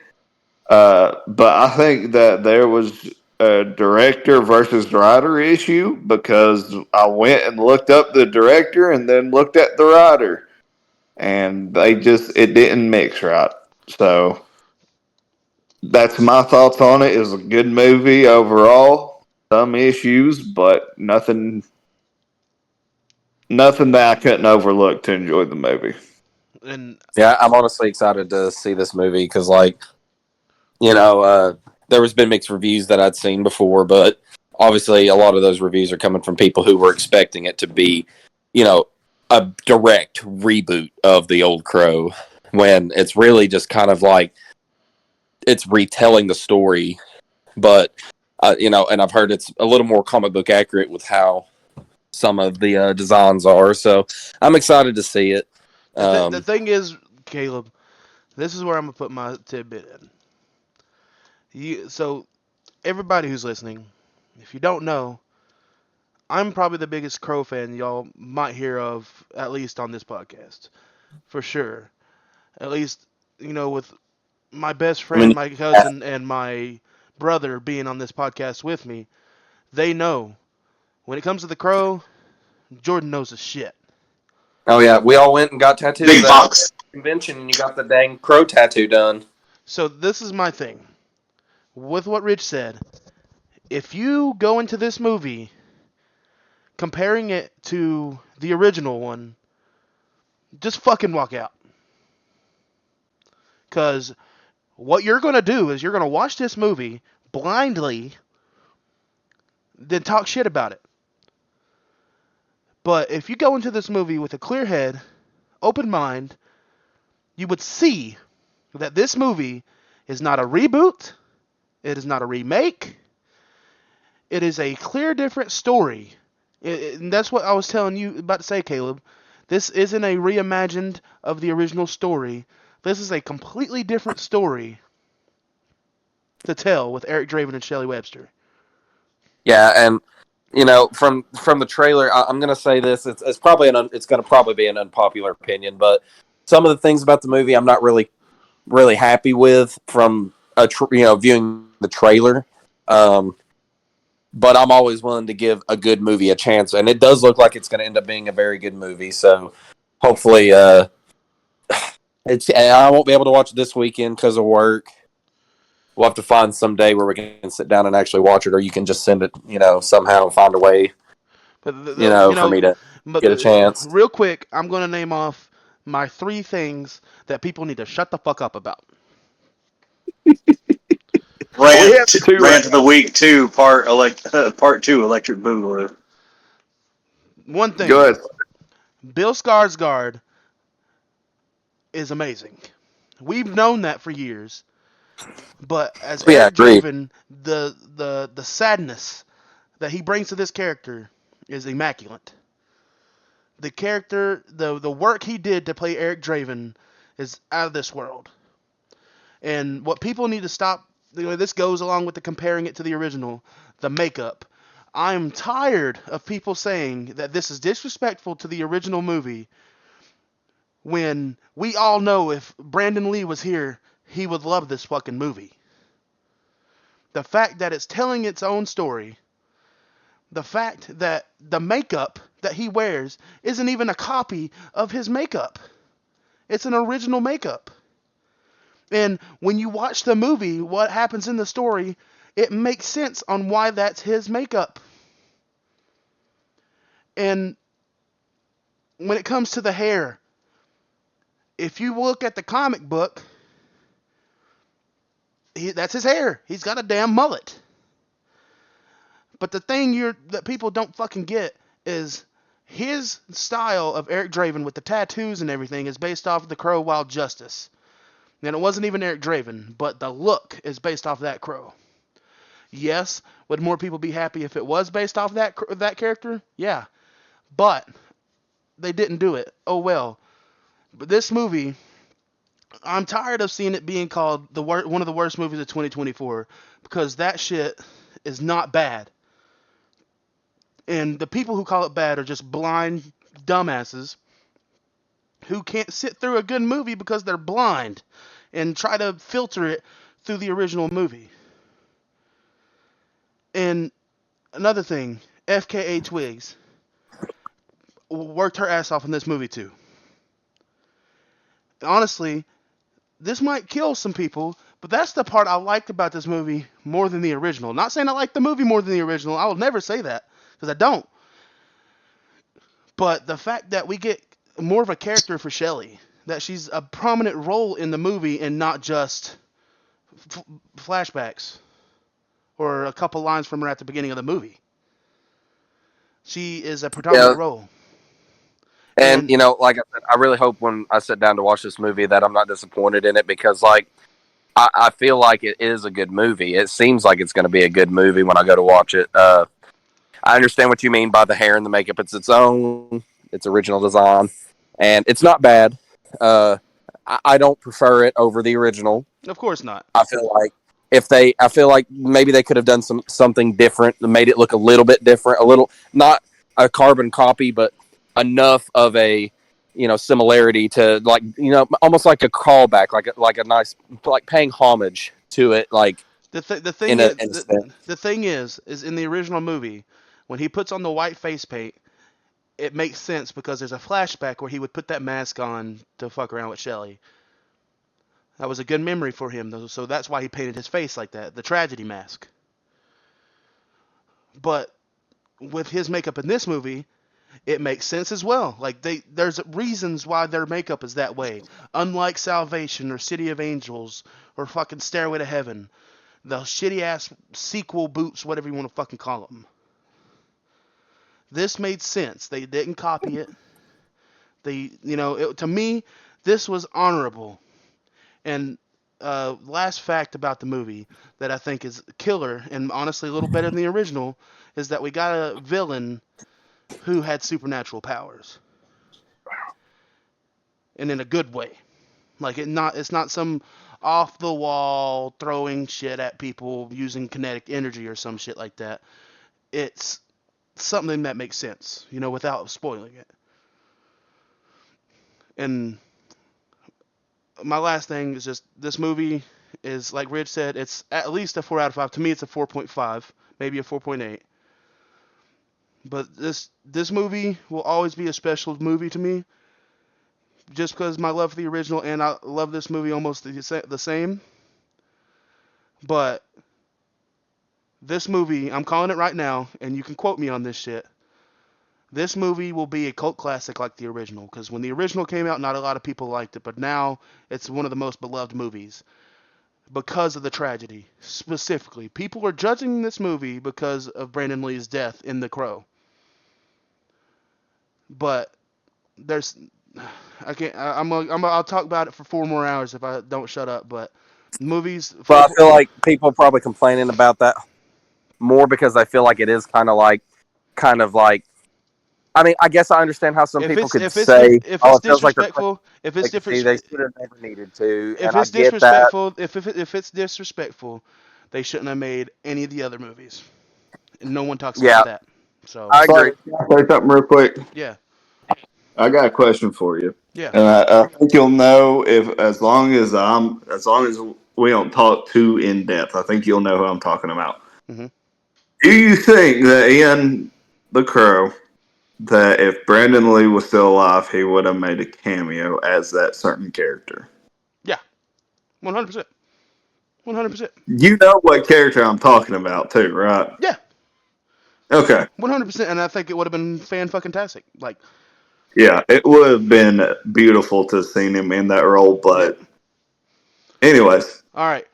So, Mikey, you got anything to say? I know you haven't seen it yet, but I'm just asking you so I don't leave you out. I will say one thing to touch on something you said.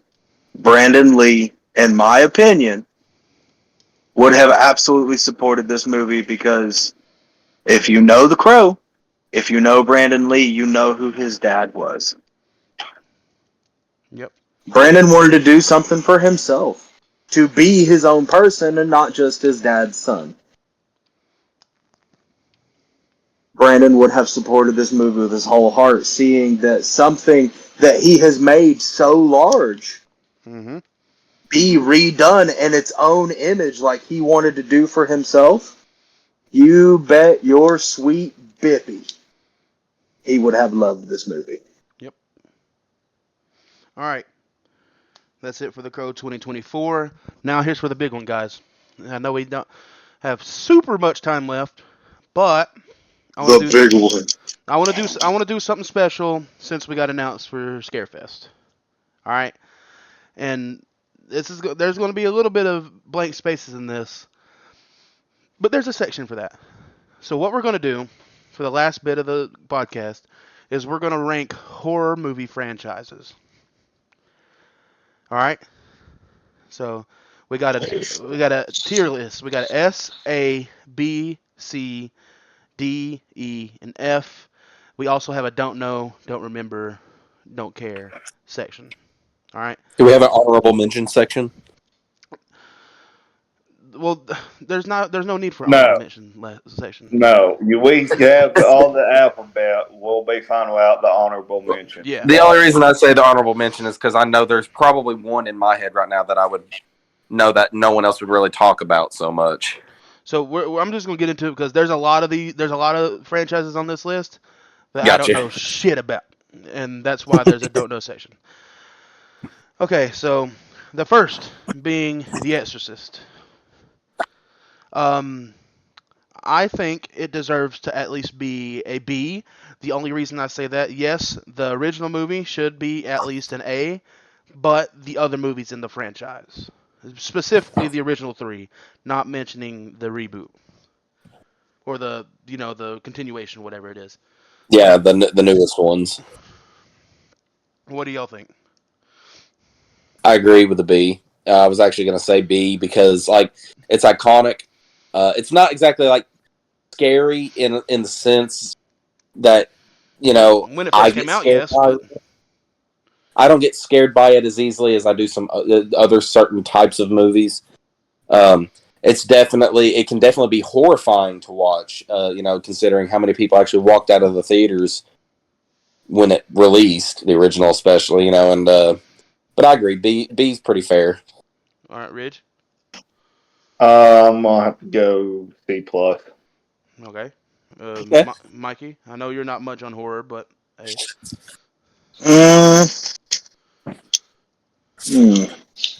I'm going to go with you on this one, Jordan. Not a big horror one, especially if we're talking about the one, we're talking about this one. So I'm going to also say B. It deserves recognition, but it's not peak for me. It's not the top. It's not at the very top. All right, so this next one is The Thing. John Carpenter's The Thing, and I think when it means by franchise, it's got it and its reboot. I think is an S tier because the original The Thing, John Carpenter's The Thing, to me, is still one of the most held up horror movies of all time because of the animatronics in the movie. The practicality of the movie is still some of the best practical work I've ever seen in a horror movie in my life. And the ending being they still don't know if either one of them is the entity or whatever it is in the movie.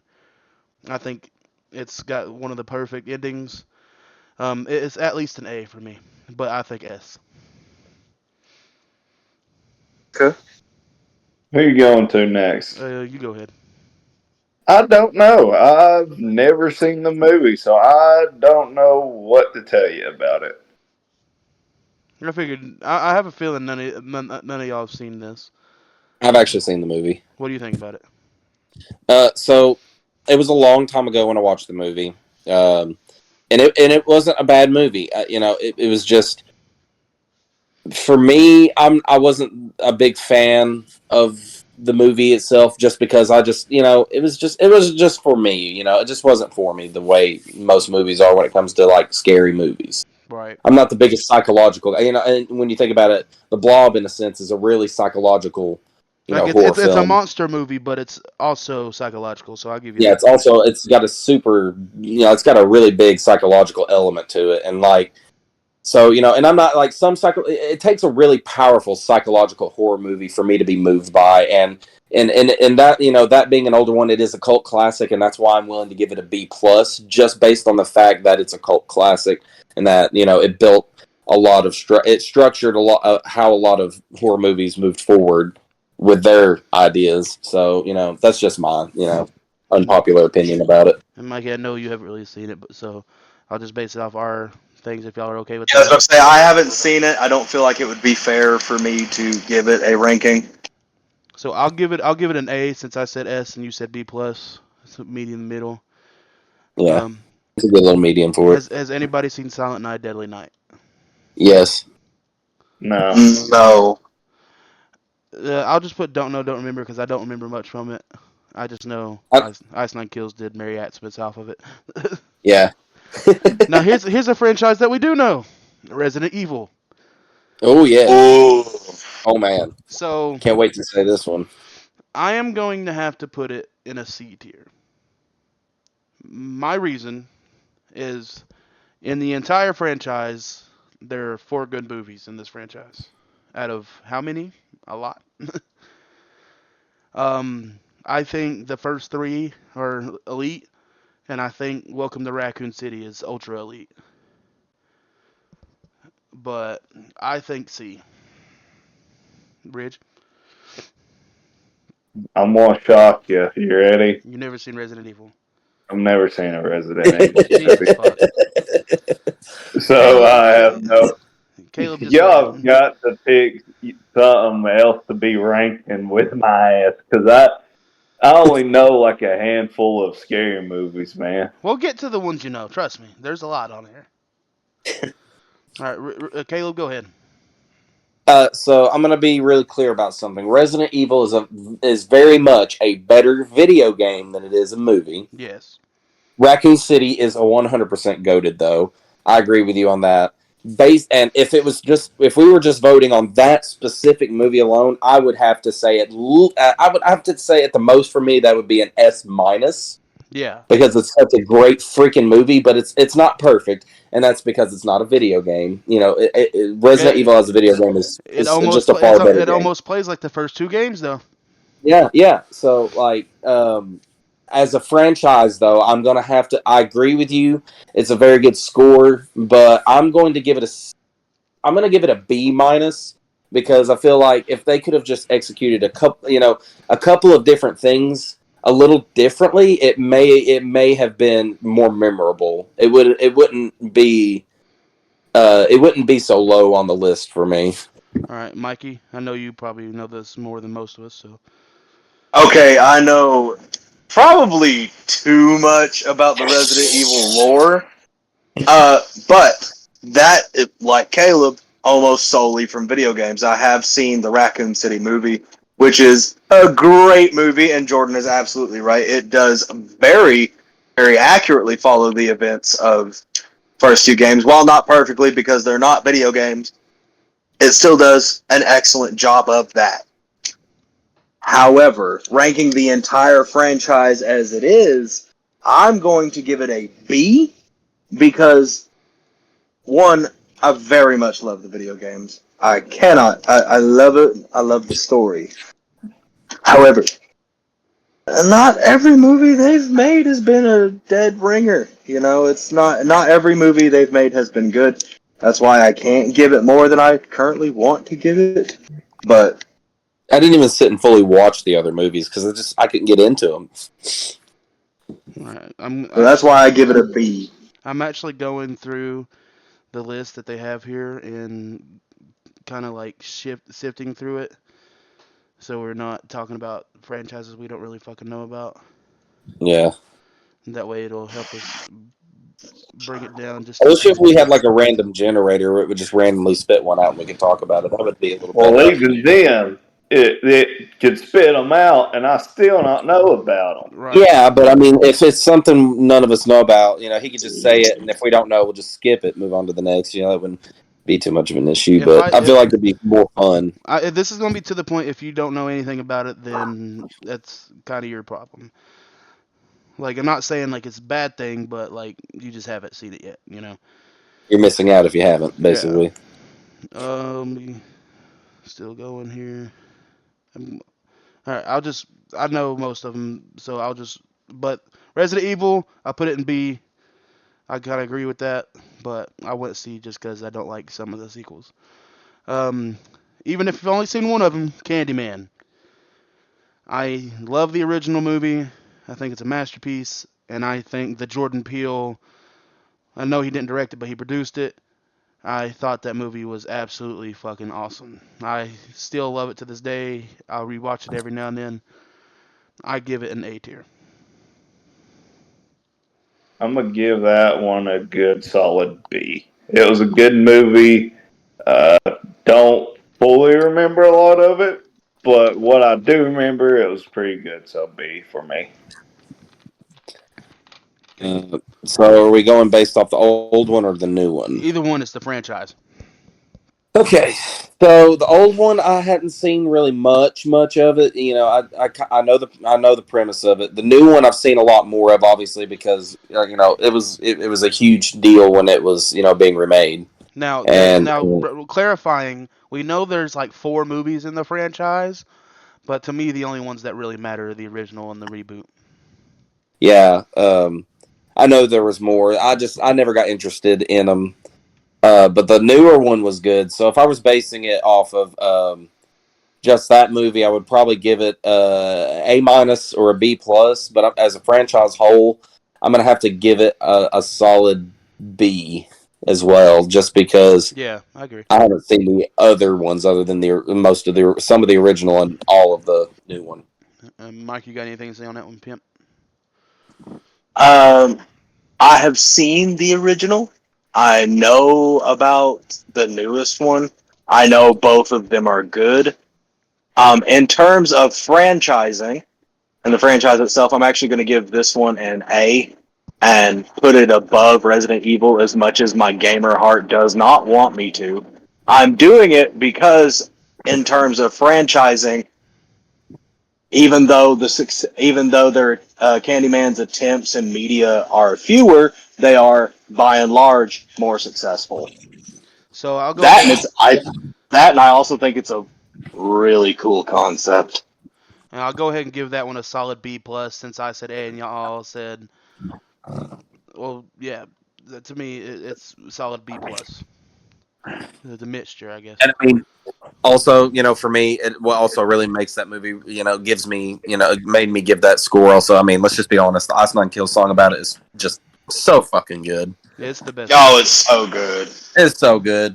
It's such an amazing song, Right. just the way that it's performed. So this next one, I'm sure we're all going to agree. The Human Centipede, fuck that movie. F for fuck. Oh my god, Yeah, that movie's so messed up, janked up, dude. Yeah, F for fuck that. They made how many of them? Like 3 of them? 4 3. of them? 3? I heard they were wanting to make another one, and I was like, why? Dude, they went. So, just to quickly say it, just because I want to just get this one out of the way. The first one was good. The concept was crazy. I've seen crazy concept movies that worked out. It's just what they did with the sequels was just absolutely stupid. And Ridge, you got Yeah. anything to say on the Human Centipede?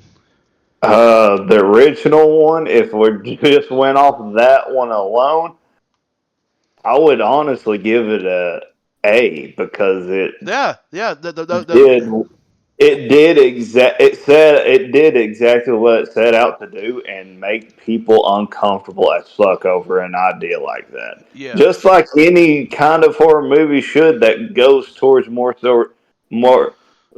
if I can talk, that help. More Yes, so I of the goriness and the horrific ideas of something so chaotic like that. That's the only movie I know of too. I didn't really ever think about that they had made more than one. Oh my god, 'Cause dude. Don't every even one, look it up, dude. They're so fucking bad.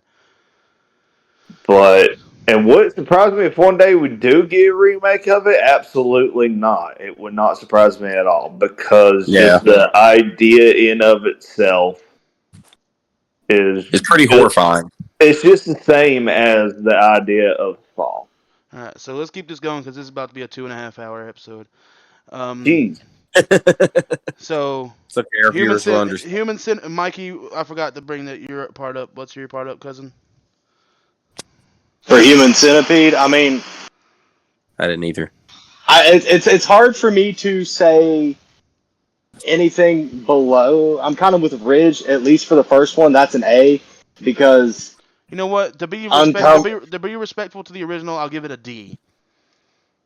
Because the first one was great, but the rest of them were below F. They were shit. Yep, that's pretty much what I was getting ready to get to. My bad for You're cutting gonna you kind off, of but you're gonna kind of hate my opinion on it. The first one absolutely goated. I was gonna give it an A. Also, the second one I was gonna give it a C plus because it still wasn't horrible, but after that third one was just atrocious. It was just awful. So yeah, overall as a franchise, I would probably give it a B minus. B minus? Yeah, that's because like it just like it's not my favorite. It's not my favorite horror movies. So All right, so the next one, highly regarded, and I think most of us will agree, Friday the 13th. oh yeah, S tier. S tier. Friday 13th. A plus. yeah. I was gonna say A plus too, and that's basically because the first time I watched it, the first one was just like it was great, but it was like I wasn't expecting so much nudity, I guess, and I was kind of younger, so I was kind of taken aback by that. So I kind of messed with my You experience watched a little bit. you had to Actually, you had to watch the reboot, brother. hold on. I gotta raise my hand. Question or not question. Let me take mine back. Guys, I'm thinking of only X amount of the movies. We gotta remember that Friday the 13th got into some odd movies, Yeah, Yeah, you're right. especially whenever he went to space. Look, Jason X is decent. Okay, Fine. I'm gonna have to backtrack. I'm sorry, I'm doing this. It's a B. Okay, I'll give you that. I'm not. yeah, I I'm can not. I'm see. not gonna complain with it. So, Caleb, you still with A or you? Yeah, I'm gonna say an A just because of its how iconic it is. Okay, Mikey. I'm going to give it an A plus because Jason is one of my favorite slashers. All right, I'll put it at A, but under the thing. We cool with that? Yeah, Yeah, I agree with that. Okay. Now, controversial, and I don't give it two shits. S tier. The Evil Dead. The Evil Dead S tier. well, you're biased on that one. It's not even being biased. It's consistent. That's my argument with it. Yeah, I mean, Though they did get more goofy until Evil Dead Rises and the reboot came out, oh yeah, the Evil Dead Rises reboot was fantastic. but this franchise S tier because even if you watch the original and Evil Dead 2 and Army of Darkness, they are great movies in their own right. and I think it's an S tier. Bridge, Ain't seen it. you should bless yourself, dude. That's all I gotta say. Especially Evil Dead Rises. Evil Dead Rises will get you into it. Dude, Ain't yeah. so. I have But no. but Ash Williams, Bruce Campbell alone will make you love the franchise. I promise that. Mike, you got anything to say? The most memorable one to me is Army of Darkness because Kelsey forced me to watch it because she was like, "It's not that scary." Look, retrospectively, it wasn't that scary. I was a big titty baby, but You still I are. can't. I mean, in terms of the whole franchise, as iconic as Army of Darkness is to me, I can't really get the whole franchise rating. So we Respect it. gonna have to go gonna have to go kind of like the upper midway for that one. Caleb, what do you Yeah. say? So, Army of Darkness was my favorite of the originals. But my favorite ones are the newer ones so far, just for how terrifying they were. They were very well done. The reboot and Rises. I mean, I remember going to watch that one with you.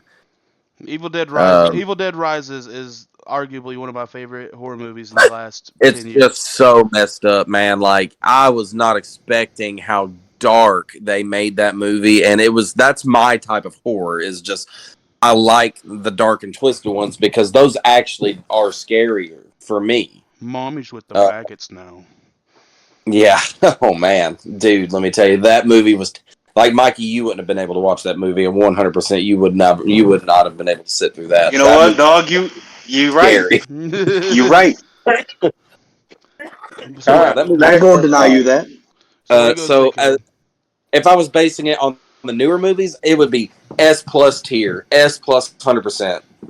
But as a franchise whole, I'm gonna have to say A plus. Okay. So I will give it an A plus over the thing because Mikey and Ridge said B. I didn't say B. I said I ain't never seen it. Oh, that's right. Well, Mikey gave it a B, and I respect that. But do yourself a favor, rewatch the second one. You don't even have to watch the first one because the second one kind of retcons it just a smidge. But Evil Dead 2, Army of Darkness, Evil Dead Reboot, and Evil Dead Rises is all you need, baby. And Ash vs. Evil Dead. Great show, too. Yeah, Ash vs. Evil Dead. Yeah, let's not count that one out. That one's a very well known one. All right. So, next one is the Scary Movie franchise. Scary movie franchise. Oh yeah, you know what I'm voting on this. Don't count that. That's not a horror movie. It's on the Well, list, man. It's on the list. That's not a horror movie. Hey. Okay, just for that being on there in that list, I don't know what the lowest you can go with, but it's sitting at F for me because Rich, that's not a horror movie. You want to hear my argument with that? What? Scary Movie 1. Scary Movie 1 They remade was not a scary movie. Just listen, bro. I'm being for real. This is a real conversation. I even said it last night to Caleb and David. Doofy, one of the smartest slasher killers ever. This dude acted like a guy with problems, full on to the mats, and got away with it. He did get away with it, Rich. Completely got away with it. Now, that's pretty horrifying. Hey, that don't make it a scary movie. It would make it psychologically scary. I'm not going to put it high because I think after Scary Movie 2, it drops hard. Oh, yeah. You gotta remember, we're talking about as a franchise here, guys, not just off of one movie. Out of respect, I'll put it at E for Ridge. That's below Human Centipede. That's out of respect. I understand. You put it where? I put it at E. I don't think it's horrible, but I don't think it's. I kind of get what Rich says though. It's not a horror movie. It can't fit in the horror franchise genre. It's comedy. I'll give it to you. Sure, the first one might have had that going for it, but other than that, it was comedy Then there's a based. few movies on this list that you will say that to. So let's start giving it quicker because I don't want the episode to be too long. So, scary movie, I put it at E in respect of Ridge. Caleb, We're I'm gonna Go say a ahead. D plus just because I like the first two movies. Mikey, I'm gonna have to default to the masses here. If we're ranking funny movies, yeah, it's S plus for me. I think it's hilarious, but it's not Oh a yeah, horror as movie, a funny movie, so S plus. F. I put it at E. I'll leave it at E. All right, let's go quick. Lost Boys. I've only seen the first one. Based off the first one, I put it at B. Rich, I ain't seen it. makes sense. Caleb, you seen it? Nope. No, I never did watch that. I didn't really get into that one. Mikey, I I'm sure. kind of know what it's about. Mikey, have you seen it? I also did not watch it. Then fuck, I don't put it in. I don't know. Fucking, I'm sorry, guys. Anybody seen Phantasm? What? Phantasm. Man, say some movies that we have seen. Then fucking. I'm sorry, Scarefest. I know that y'all are celebrating Phantasm 45, but you know. All right. I've heard of We it. ain't I know it's seen good. the movies, man. All right. Here's one you do know: A Nightmare on Elm Street. I think, though I don't like fully like it because you know Freddy Krueger is a fucking pedophile. Yeah. I do think it's an A tier franchise. I don't think there's that many bad movies in it. There's some, but they're not all bad. So I say A. Is this also including Freddy versus Jason? This is the franchise as a whole. Every single movie that has come out Yes. underneath that character. Yes. So for me, and one movie is what got it out of the A tier for me. Believe it or not, it's a B for me. Please don't tell me One that it's the movie, reboot. one movie kicked it out for me, and that's the reboot. Oh, man, fuck, what is Rich. It wrong with kicked it out you? for me. That reboot was really good. That is one of the It best horror kicked movie it out remakes of for me. all time, dude. Yeah, It I kicked agree. it out for me. It booted it down. I respect y'all's thoughts on the reboot, but for me, it just wasn't it. G. You know, I just thought of Speed. something, and I feel disgusting. What? My favorite line in the movie is very disgusting, in my opinion. Now, Oh, she screams at him, "Fuck you, Freddy!" and he goes, "Ooh, sounds nice." When he used to touch her. all right, That's great. moving on, guys. Moving on. Yeah. Moving on. So I'm gonna give it. I'm gonna give it an A, a solid A, just because I'm gonna say this. Like Rich is gonna hate when I say this, but I just loved the reboot. It was fantastic. The original ones are very iconic. I mean, it was Johnny Depp's first role. I'm pretty sure, right? It was Like his one first of major film that he did, when and it starts up, it says introducing. yeah, it was like his first major film. And I mean, so like that's where you got to start. You got to respect that.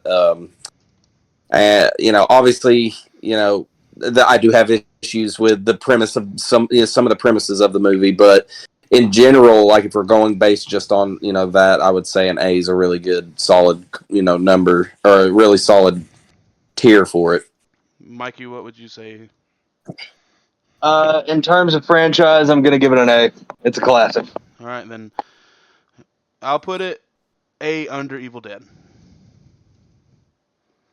Okay. All right. So next we got Alien. Has anybody seen any of the Alien movies? I know Caleb Oh yes, has. Ridge? I have. It's been a minute. I Okay. think it's a B tier franchise because the only movies that I really like out of the franchise is the original and Romulus. So you don't like Alien versus Predator? Alien versus Predator is his own thing on here, so that's why I did. Yeah, but it's is it really? Yeah, Why? I don't know. Well, it's got more than one movie. That's why. Okay, so to make it quicker, I'm gonna vote that we just put Alien versus Predator underneath. I'll give it to you. Okay, yeah. Let's just go ahead. Like I said, B. Let's still say B. Okay. I'm gonna go B. I'm sorry, guys. A plus. I love the Alien franchise. I don't like every movie. Obviously, the first two. I haven't seen Romulus yet. I want to watch it so freaking bad. But the Alien versus Predator movies, they're just so awesome. So yeah, I'm gonna give it an A plus. Mikey, what do you think? I'm gonna give it an A because they gross me out. All right, I'll put it at B above Candyman, so that makes it the highest on B. Is that respectable? Respectful. Let's Alright. go. Anybody seen The Omen? Any of the Omens? Nope. No, I don't think I so. remember being made to watch it. I think at one of Kelsey's friends' birthday parties forever ago. Then we'll put it. Then we'll put it at don't know. Anybody seen The Blob? Any of The Blob? Beware the Blob? No. Yeah, No. I've seen it. I'll just put it at don't know because I have it. Cloverfield. Anybody seen Cloverfield or 10 Nope. Cloverfield Lane? Nope. Yeah, I think I saw most of the movie. Slater, That's Okay. that alien abduction one, right? Slater, can I just make this a quicker thing for us? For the love of all, What? let's just get into the movies that we actually know and Okay, like the I got slash. you. I got you. I got you. All right, like All right, and just spread out a letter. All right. If you it's children. start out letters. Yeah, like when I like as I name them, just spread out a letter. Children of the Corn. A. B. B plus. Seen it. Fuck. I know what you did Damn. last summer. C. Yeah, I was gonna say C. Ridge. Stop making comments on movies I haven't seen. Jesus, son. Watch the movies. Well, I said let's just get into slashers and what have you that we Blade. all know. Blade. Yeah, S. technically Blade is horror. Blade is horror. Yeah. I say S. S tier. Strong. I'm gonna say A as well. We'll say B plus. A. And then we'll put it at A under Candyman. So then we got. You haven't seen Amityville Horror, have you, Ridge? No. Cabin Fever. Anaconda. Final Destination. Oh yeah. S tier for final. S tier for me. Put Yeah, it at A. A plus because I'm terrified of half the shit in it. I'll put top A. Okay, Halloween, S tier. S tier. Because I do think even over the bad ones, it's still a fantastic franchise. S tier. I'm gonna say A. Well, it's going to S. So fuck you. I'm sorry, that's funny. Big rude. Anybody seen Hellraiser? Besides me. Oh yeah. Yeah. Yeah, I've seen it. I say you haven't seen it. No, I have. I say Oh, thank I God. say B tier. C. Okay, B. I'm giving it an A. I love the Hellraiser movies. I'll give it a B under Blade. All right. Let's go. Child's Play S. Child's Play S for sure. A plus. Caleb, I'm gonna say A. I wasn't really that scared of it. Mikey, A minus because Chucky's not one of my favorite slashers, but the movies are good. okay. Yeah, the movies are good. I'll put it A under Nightmare. Okay. Insidious. I think it's A tier franchise. Because even the ones I didn't fully like, they were still good. Caleb. S tier for sure. I love the Insidious movies. Mikey, A tier for me. Ridge, you seen any of them? That's why we passed it on. I'm Dude, that, Oh, making it that much dude, quicker for do you. yourself a favor, that is man. horrific, dude. I'll put it under Final Super good Destination. movies. Any horror. All right, Jaws. I say D. No, C. I'll give it C. Yeah. I'll say C minus. Yeah, C minus. The best one was the first one, and then after Yeah, that, after that, there they're was no point. of Yeah, making it's kind of like him- Sharknado. All right. Yeah, Caleb, you say I'm with C? Jordan on this one. Yeah, I was gonna say C also. Respectfully, C. Jeepers Creepers. Fuck the guy who wrote them, but the first two Yeah. movies. Fuck the first two movies are S tier. So, but the rest are absolutely wank. So I'll give it a B Yep. minus. Caleb, Oh, you ain't seen it. Okay. I was gonna say a B. Yeah. Mikey, C tier for me. I gave it B minus, so that works. Okay. Anybody seen Joyride? No. No, I haven't seen that one. Ju-on, the Grudge. Oh my God! Don't ever. Oh my God. You seen the Grudge, Ridge? I've seen one. You seen the shitty one, right? Unfortunately, if that's the remake, yep, that's the only one I've seen, and I fell asleep during it. So F. Okay, I'll just put it at C tier. C tier for our respectable opinions. Wrong Turn. Well- Have anybody seen the Wrong Turn movies? I didn't. No, I know what they're about, but no. Nope. No. No. And I was gonna say with Ju-on, I was gonna say A plus because fucking terrified the shit out of me. Yeah.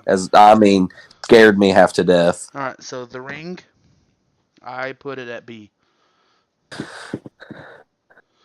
The Ring was a franchise? Yeah. There's like 3 movies. There's The Ring, The Ring 2, and The Rings. Yeah, and Wow. Rings. Yeah, Wow. the Rings was actually a good one. Yeah, The Rings. Well, That was a good one. Caleb, I'm gonna say a B because that one was the best one and I liked it the most. Mikey, you seen any of them? No, I haven't. I put it at B under Resident Evil then. All right. So let me get to it. Anybody seen? Well, what about Carrie?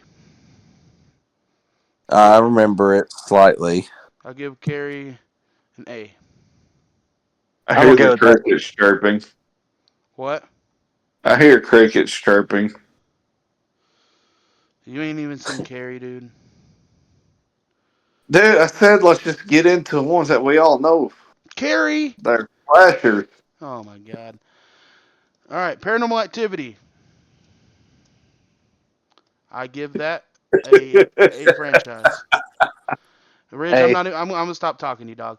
For real, bro. Like what the fuck? We're gonna have to sit him down and just You go are a on paranormal like, guy and you horror haven't seen con. Paranormal Activity. That's fucked up, dude.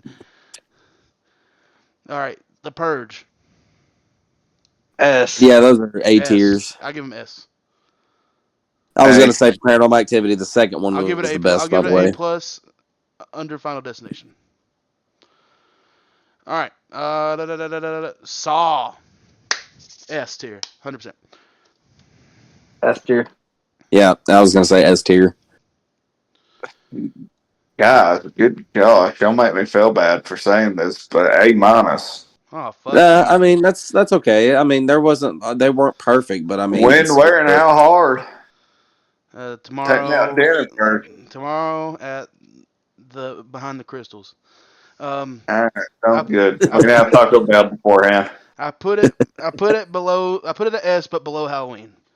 And that's Okay. That's agreeable. All right, Yeah. and I don't care what y'all say. S plus plus plus plus. Scream. Oh yeah, I'm with you on that. S plus plus plus plus plus. I'll give it an S, but that's about as high as I'm going on it. I'll give it an S plus, but I can't. Yeah, I Scream can't is lay for me the claim best to being slasher. as big of a turbo nerd about it as Jordan is. I'm just saying. I don't care what anybody says. Most consistent horror franchise of all time. And fuck off. Well, other than what was that one that everybody hated? The third one or the fourth one? The thing about Scream is even if 8 people hated it, it was still good. Yeah, it was still good. It was just All right. So Silence of the Lambs. Anybody seen that? Besides Oh me? yeah. Yeah. I'll give it an A. Let's keep her moving. I'm gonna say a minus. That's what I put it at. So Yeah, A minus. Texas Chainsaw Massacre. Controversial opinion. C. Yeah, I was gonna say actually C minus on that one. I was actually going to give it a D, not going to lie. Well, fuck my opinion then. What are you gonna say? S.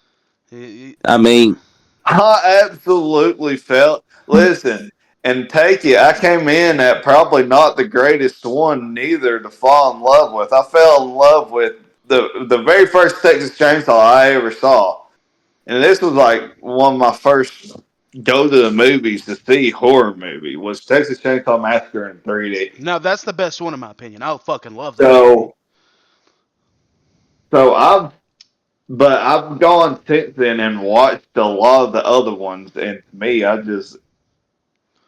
the only slightly bad one, but it was still good to me, was the Netflix one. I So, fucking hated that movie. The reason giving why it an S. the ending was dog doo doo, but for respect, I'll give it a B plus. Man, we're All so right. damn respectful. All right, and I'm gonna say fuck Sleepaway Camp because fuck that movie. Blair Witch Project. I give that Oh, movie. yeah. I give it an A plus. yeah, D. A plus. Namely because I know more about it than I've seen.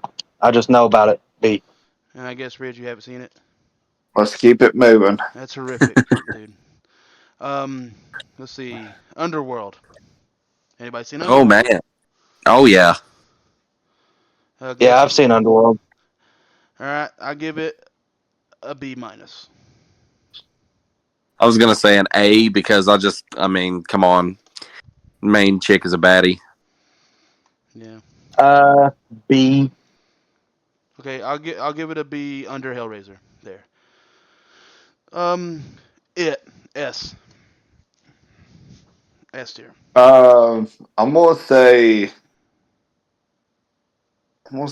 A because the first iteration wasn't as great as the Yeah, remakes. I'll give it A, but A plus, because it was still good, but it wasn't like as good as the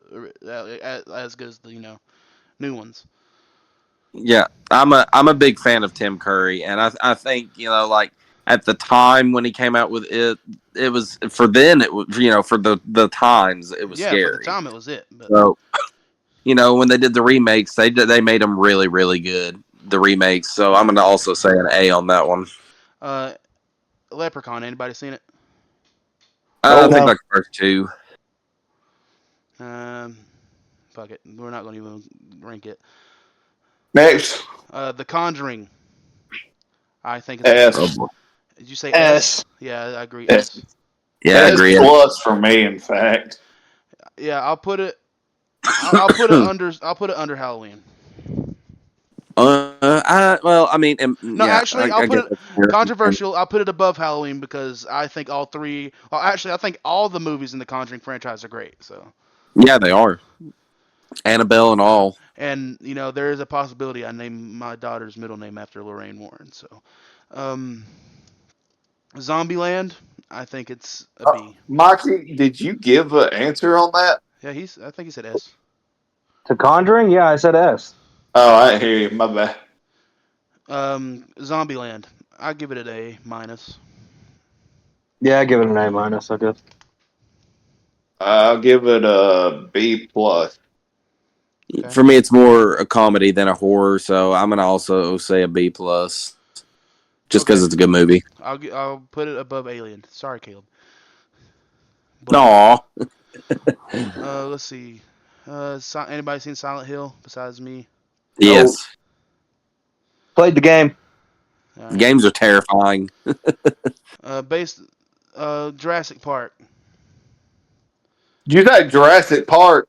Dude, the first I Jurassic, mean, the first Jurassic yeah, Park That's movie is not a horror pretty scary. franchise. the first Jurassic Park movie is a horror movie. 100%. I do not think of that as a horror movie, Yeah, guys. it's supposed to be a horror movie. Yeah, I wouldn't think of it either because of its cult classic status, but it's definitely a horror movie. The first one. Based on it being a horror movie, I'm putting it at C, but we're not disrespecting the franchise because the franchise is fantastic. I'm okay with C. But horror movie I was actually gonna say a B. I was actually gonna say a B plus because I remember watching that as a kid and it scared the crap out of me. seeing a dinosaur have, or seeing that lady with the arm around her. Reggie, you okay with that? What I put? I put C plus. Sure, but just for me basing it off of horror movies, I'm putting it at a D. I'll give it to you. I understand.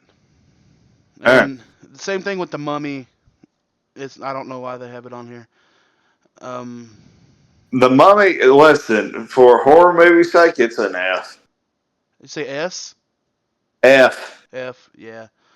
It's not a horror movie. Yeah, I think that's the There's most. something about the noise that mummy makes, though, is just. But it's the least horror movie on here. We could say that. No, Yeah, it is. nothing to me about that movie is terrifying. Anybody see My Bloody Valentine? No. No. The Descent. No. No, I don't think so. Happy Death Day. Yes. I put it at I've A. seen the I've heard of first that one, one. not the second one. I put it at A minus because it's I can fantastic. respect it. I love I them. can't vote on it. I remember going through that house at HHN. Yeah, Loved it. I about punched the guy in the baby doll face mask. You did. It was great. Mike, you cool? A minus. Yep. Sure am. Quarantine. Anybody seen Quarantine? Oh, yeah. I remember the first. Yeah. Okay, nobody else. Slater, where are we at on time? Yeah, let's just keep going through this. We're almost done. Sinister. Yeah. I have to put Sinister at S minus. I ain't seen it. Everybody else seen it? No, I want to. Actually, it's been on my list to watch. I just haven't found the fuck time y'all, to. that sucks. Ghostbusters. For you, Ghostbusters is more of a comedy. Ghostbusters ain't a horror movie. I'll put it in the same. If it is, I don't understand why or how. I'll put it in the Yeah. same area as Jurassic Park, to be respectful. Yeah, because I mean it's iconic. Regardless, I love right. the movies. Pet Cemetery. Jesus. I put it at B minus. Rich, you Put never that seen wherever Pet Cemetery?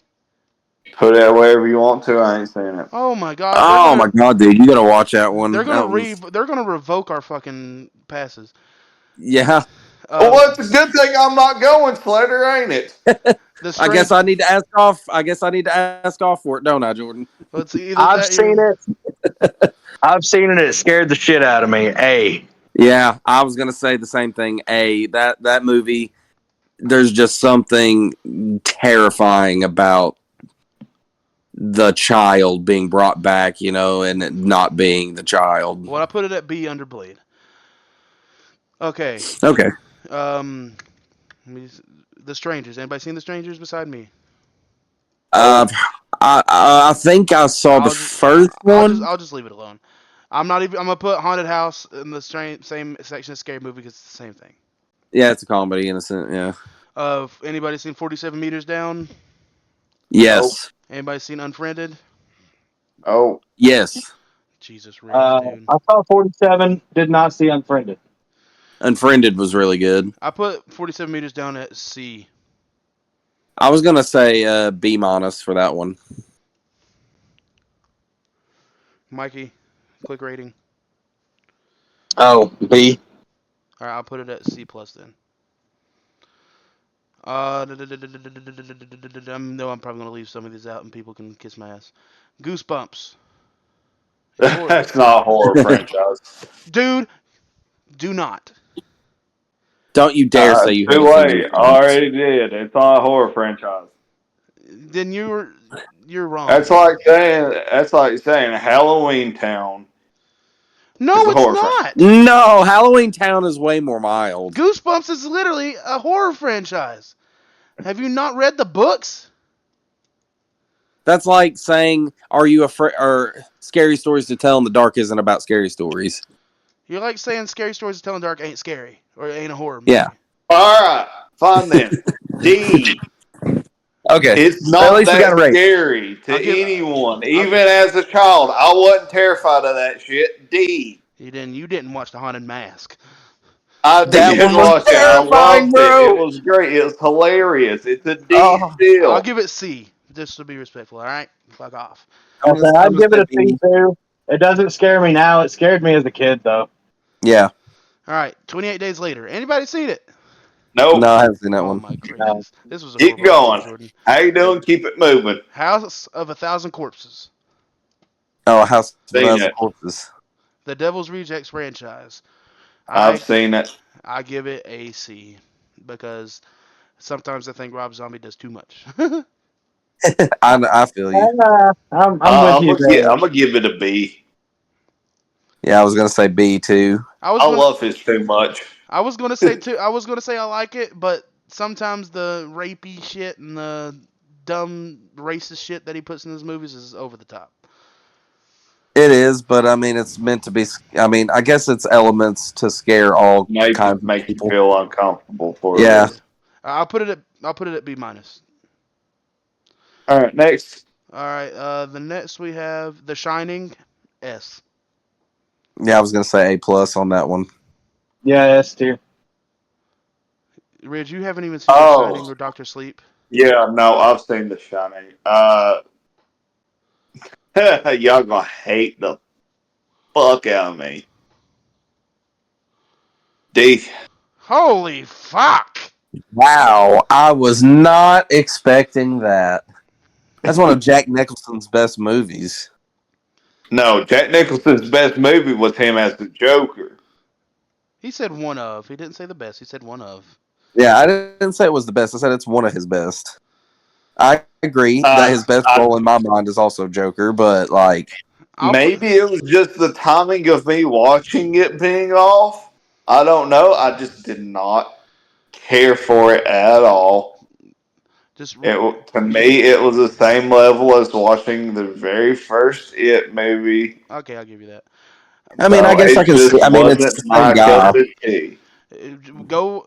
All I'm gonna say and we can end it right there, is go watch Doctor Sleep, dude. It'll help your look at it. I love that movie. The Babysitter. Have y'all seen the Babysitter movies? Yes. I think those are A-tier movies. Then I'm going to say a B. I'm going to say a D. Damn, Rich. Damn, brother. Mikey, what do you think, Doug? I'm with you. I think they're A tier. I'll just put them at fucking C. That's fucking sad. C for sad. See No Evil. Have y'all seen the See No Evil movies? I know Caleb. Oh yeah. Yeah, of course. Why wouldn't I watch our mayor get up there and have a good time killing? Oh, no, I've seen it for a second. I was like, See No Evil. Why is that familiar? And Caleb was like, our mayor, and I was like, oh my god, that's right. Yeah. I say B minus. Just because it was okay. I mean, it was an okay movie. I was gonna say a B plus just because of Kane. Grave Encounters. Yes, he mentions it. I'm gonna have to put it at A. I know Rich probably hasn't seen it, but that movie will make you shit your pants, in my personal opinion. Yeah, that first movie will make you shit your pants the most, I think. The second movie was more psychological in the end. I'll put it. So I'm gonna say for me that one's an A plus all the way. I'll put it at A under Paranormal Activity. Okay, that's fair. Because that movie scarred me for life. It did. Yeah, me too. And Don't Breathe. Have y'all seen those movies? Yep. Yeah. Watched it at the drive-in. I'll give it a C plus. I was actually going to say a B plus. I was just going to give just because the first movie. I'll say B minus. And the last one, A Quiet Place. I really liked the movie. I like the one I have seen. I'm gonna give it an S, respectfully. Those movies are an S. The movies are great. Yeah. I was actually going to say either A plus or S. Storytelling in them is so good. The monster. I don't know if I've ever would have believed such storytelling to exist in a movie where nearly no one speaks. Yeah. Yeah. It was a genius move to play that movie like that. All right, so that's what I guess that's where we're going to end it. But since Ridge hasn't seen any fucking movie, That's why I said to only do like the slashers and shit, man. well, you got there's more to horror than slasher, bro. That's why I had to do the other ones too. Well, there's only a few here and there that aren't slashers that I know of. Expand your horizon, Yeah, brother. man, you should check out some of those, man. Like you really, Yeah, dude, for real, you'd like, be interested, dog. I promise you. yeah, there's some really good ones in that list that we were talking. You know, we talked about. There's some really good ones. I would say, one of my favorite ones you should start with is definitely Grave Encounters. That movie will scare the shit out of you. Yeah, those are fun. All right, let me throw in a few honorable mention of horror movies. All right, I don't know if they count as franchises or not, so just bear with me here, okay? Okay. Gremlins. Yeah. Okay, yeah, that's Yeah, franchise. that needs to be in there. I don't know why it's not. I could be overlooking it, but fuck. Gremlins is one of those. It's a classic, Yeah. but Yeah. at the same time, I'm gonna say about C. Yeah, I agree. Yeah. Let's see here, Frankenstein, Oh, it's on here. like Oh. the Bride of Frankenstein, and I give it an A plus. I'll give it an A. Bride of Frankenstein. Yeah, I'd give it an A. It was on here. I just overlooked it. My apologies, guys. The Oh, you're good. Wolfman. I think they put that in the same section as because they haven't put it. They didn't put the Wolfman on here, but they put the Invisible Man. The Really? Invisible Man, by the way. Yeah, where's he at? It's on here. I've seen the Invisible Man movies. I think it's a maybe B plus. It's a high A to B rating. I'll give it a A minus then. Let's see here. Because the Wolfman, does that consist of? That don't include the American Werewolf. No. No. That's a movie that should be on here. I know it's probably not. I don't know if it's a franchise because there's American Werewolf in London and American Werewolf in somewhere, but American Werewolf in London is a goated movie. It's just a classic. Yeah, it's just too fucking good. All right. So, I think that's about the only others I can think of that we didn't make mention of that were franchise wise. Also, I feel like one that's going to become a very good franchise will be Thanksgiving.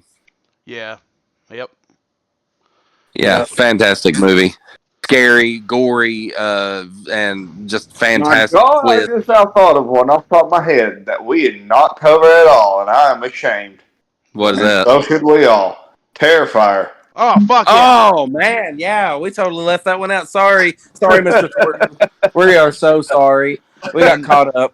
I'm sorry, Mr. David Howard Thornton, but I'm gonna put it at A. S tier. I'm gonna put it at A plus. I'm giving it an S tier because those movies are just so gruesome and just like they're very, very true to nature slasher, but horror at the same time. But when I think about Terrifier, you also gotta think about the Devil's. I can't remember the name of the first movie, but also All Hallows Eve. That's the only reason why I say A plus. Okay, that's fair. But yeah, Predator. I can't believe we left those off. How'd they not put Predator on? Oh no, they did put Predator on here. You just skipped it. Damn you! I put Predator. What the hell, man? I put Predator in A too. That's what happens when we're trying to move fast. All right, we don't get everything. Like I said, this was we're trying to move quick because we're all tired. This is the last. It's late thing, for so us. I just overworked it by accident. But yeah, that's it, guys. I guess this is a long episode just to make up for the shit that we've left out by accident over the last 2 weeks because dumbass computer.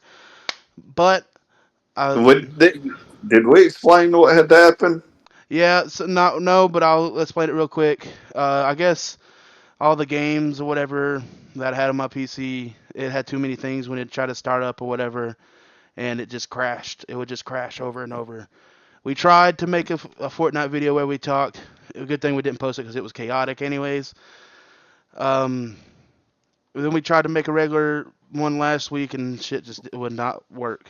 So I'm sorry, And it was guys. going to be, and I think it was going to be a really good one last week. The way we Yeah. started, like it was getting really good. So I hate that you guys are not going to be able to hear that. You know, that's a podcast that I really wish we could have finished for y'all. But I don't remember what all we was trying to talk about off that one. All I remember is the crow. I do thank everybody for listening. If you made it this far, you are a strong person because we're dumbasses. Thank you for We your probably time. hate every one of our scores. We're so sorry that we think differently, but hey, I mean, you know, No, we're not. We ain't sorry. But I am sorry that Ridge hasn't seen shit. So oh God, I yes, ain't sorry. we apologize, Scarefest, for one member's lack of viewership. I'm not sorry. I'm not even going to Scarefest, guys. I'm going to be in a haunt making people shit themselves. but And that's Ag- respectable. but That's totally respectable. again to end it off, again thank you to Scarefest for allowing us and giving us the opportunity to come to Scarefest and cover it as media. I'm sure y'all understand how much this means to us, giving us the chance. And like y'all said, y'all see the grind that we're trying to put on, and we're just so thankful. I'm literally have my hands grasped together. I can't thank you enough. It's a dream Yeah, come true like for me.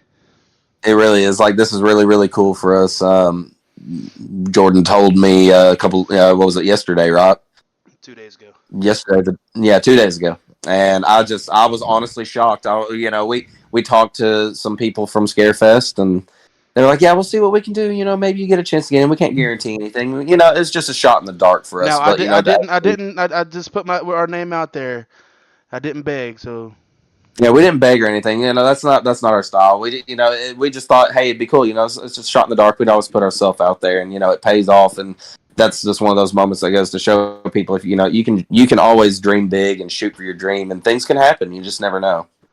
I think it's really cool, that Scarefest is going out on a limb for us here. They could have picked somebody with more publicity. Instead, they decided, like we did when we took a shot in the dark, they decided to also take a shot in the dark and bank on us, hoping that we can give them good word with our small words that we currently have now. And I think that's absolutely phenomenal of them. That's why I'm ever more the grateful for this opportunity for us and for them, that they are willing to bank on us as much as we were willing to bank on them. I love it. all right. But Ridge, got anything else to say? Anybody else got anything else to say? Yeah, sure. Real quick, guys. If you're still listening, don't forget to hit that like button, follow us, like Hit and the bell if you're subscribe. on YouTube. Find us on Facebook. Far Side of the Pod there too. We're on Twitter also, right? Yep, far side of the pod. Yep. We tried to do Spotify. I don't think it was working out No, too well, not. guys. We're still posting on Spotify, so if you would rather just listen to us, we're on Spotify as well. But again, And don't forget to, you know, live your best life and don't worry yep, about what other people think about you. Fuck their feelings. yep. You have an Yep. opinion and it is valuable. Don't let anybody else tell you whatever. Love what you love, like what you like, and if nobody likes it, then fuck them, and you can tell them that too.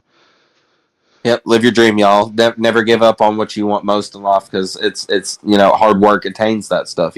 Hard work and faith that you can pull through in some of the hardest times. And So take thank that, you for staying and watching as long as you have. and take that from us, from just four guys who just like talking about shit, about who just started maybe a month ago. Well, actually, a month ago, and we are given the chance to expand our name out there already. So follow your dreams, and like Chris Angels always said, if you believe in a dream hard enough, no, this is for real. I've lived my life by this, dude. If you believe in a dream hard enough, you can make it come true. Like I guess As Eric Draven says, it can't rain all the time. exactly. We're Far Side of the Pod. We love you. Thank you for watching. Like, subscribe. Peace out, guys. Peace out. Good night. Good night, fellows.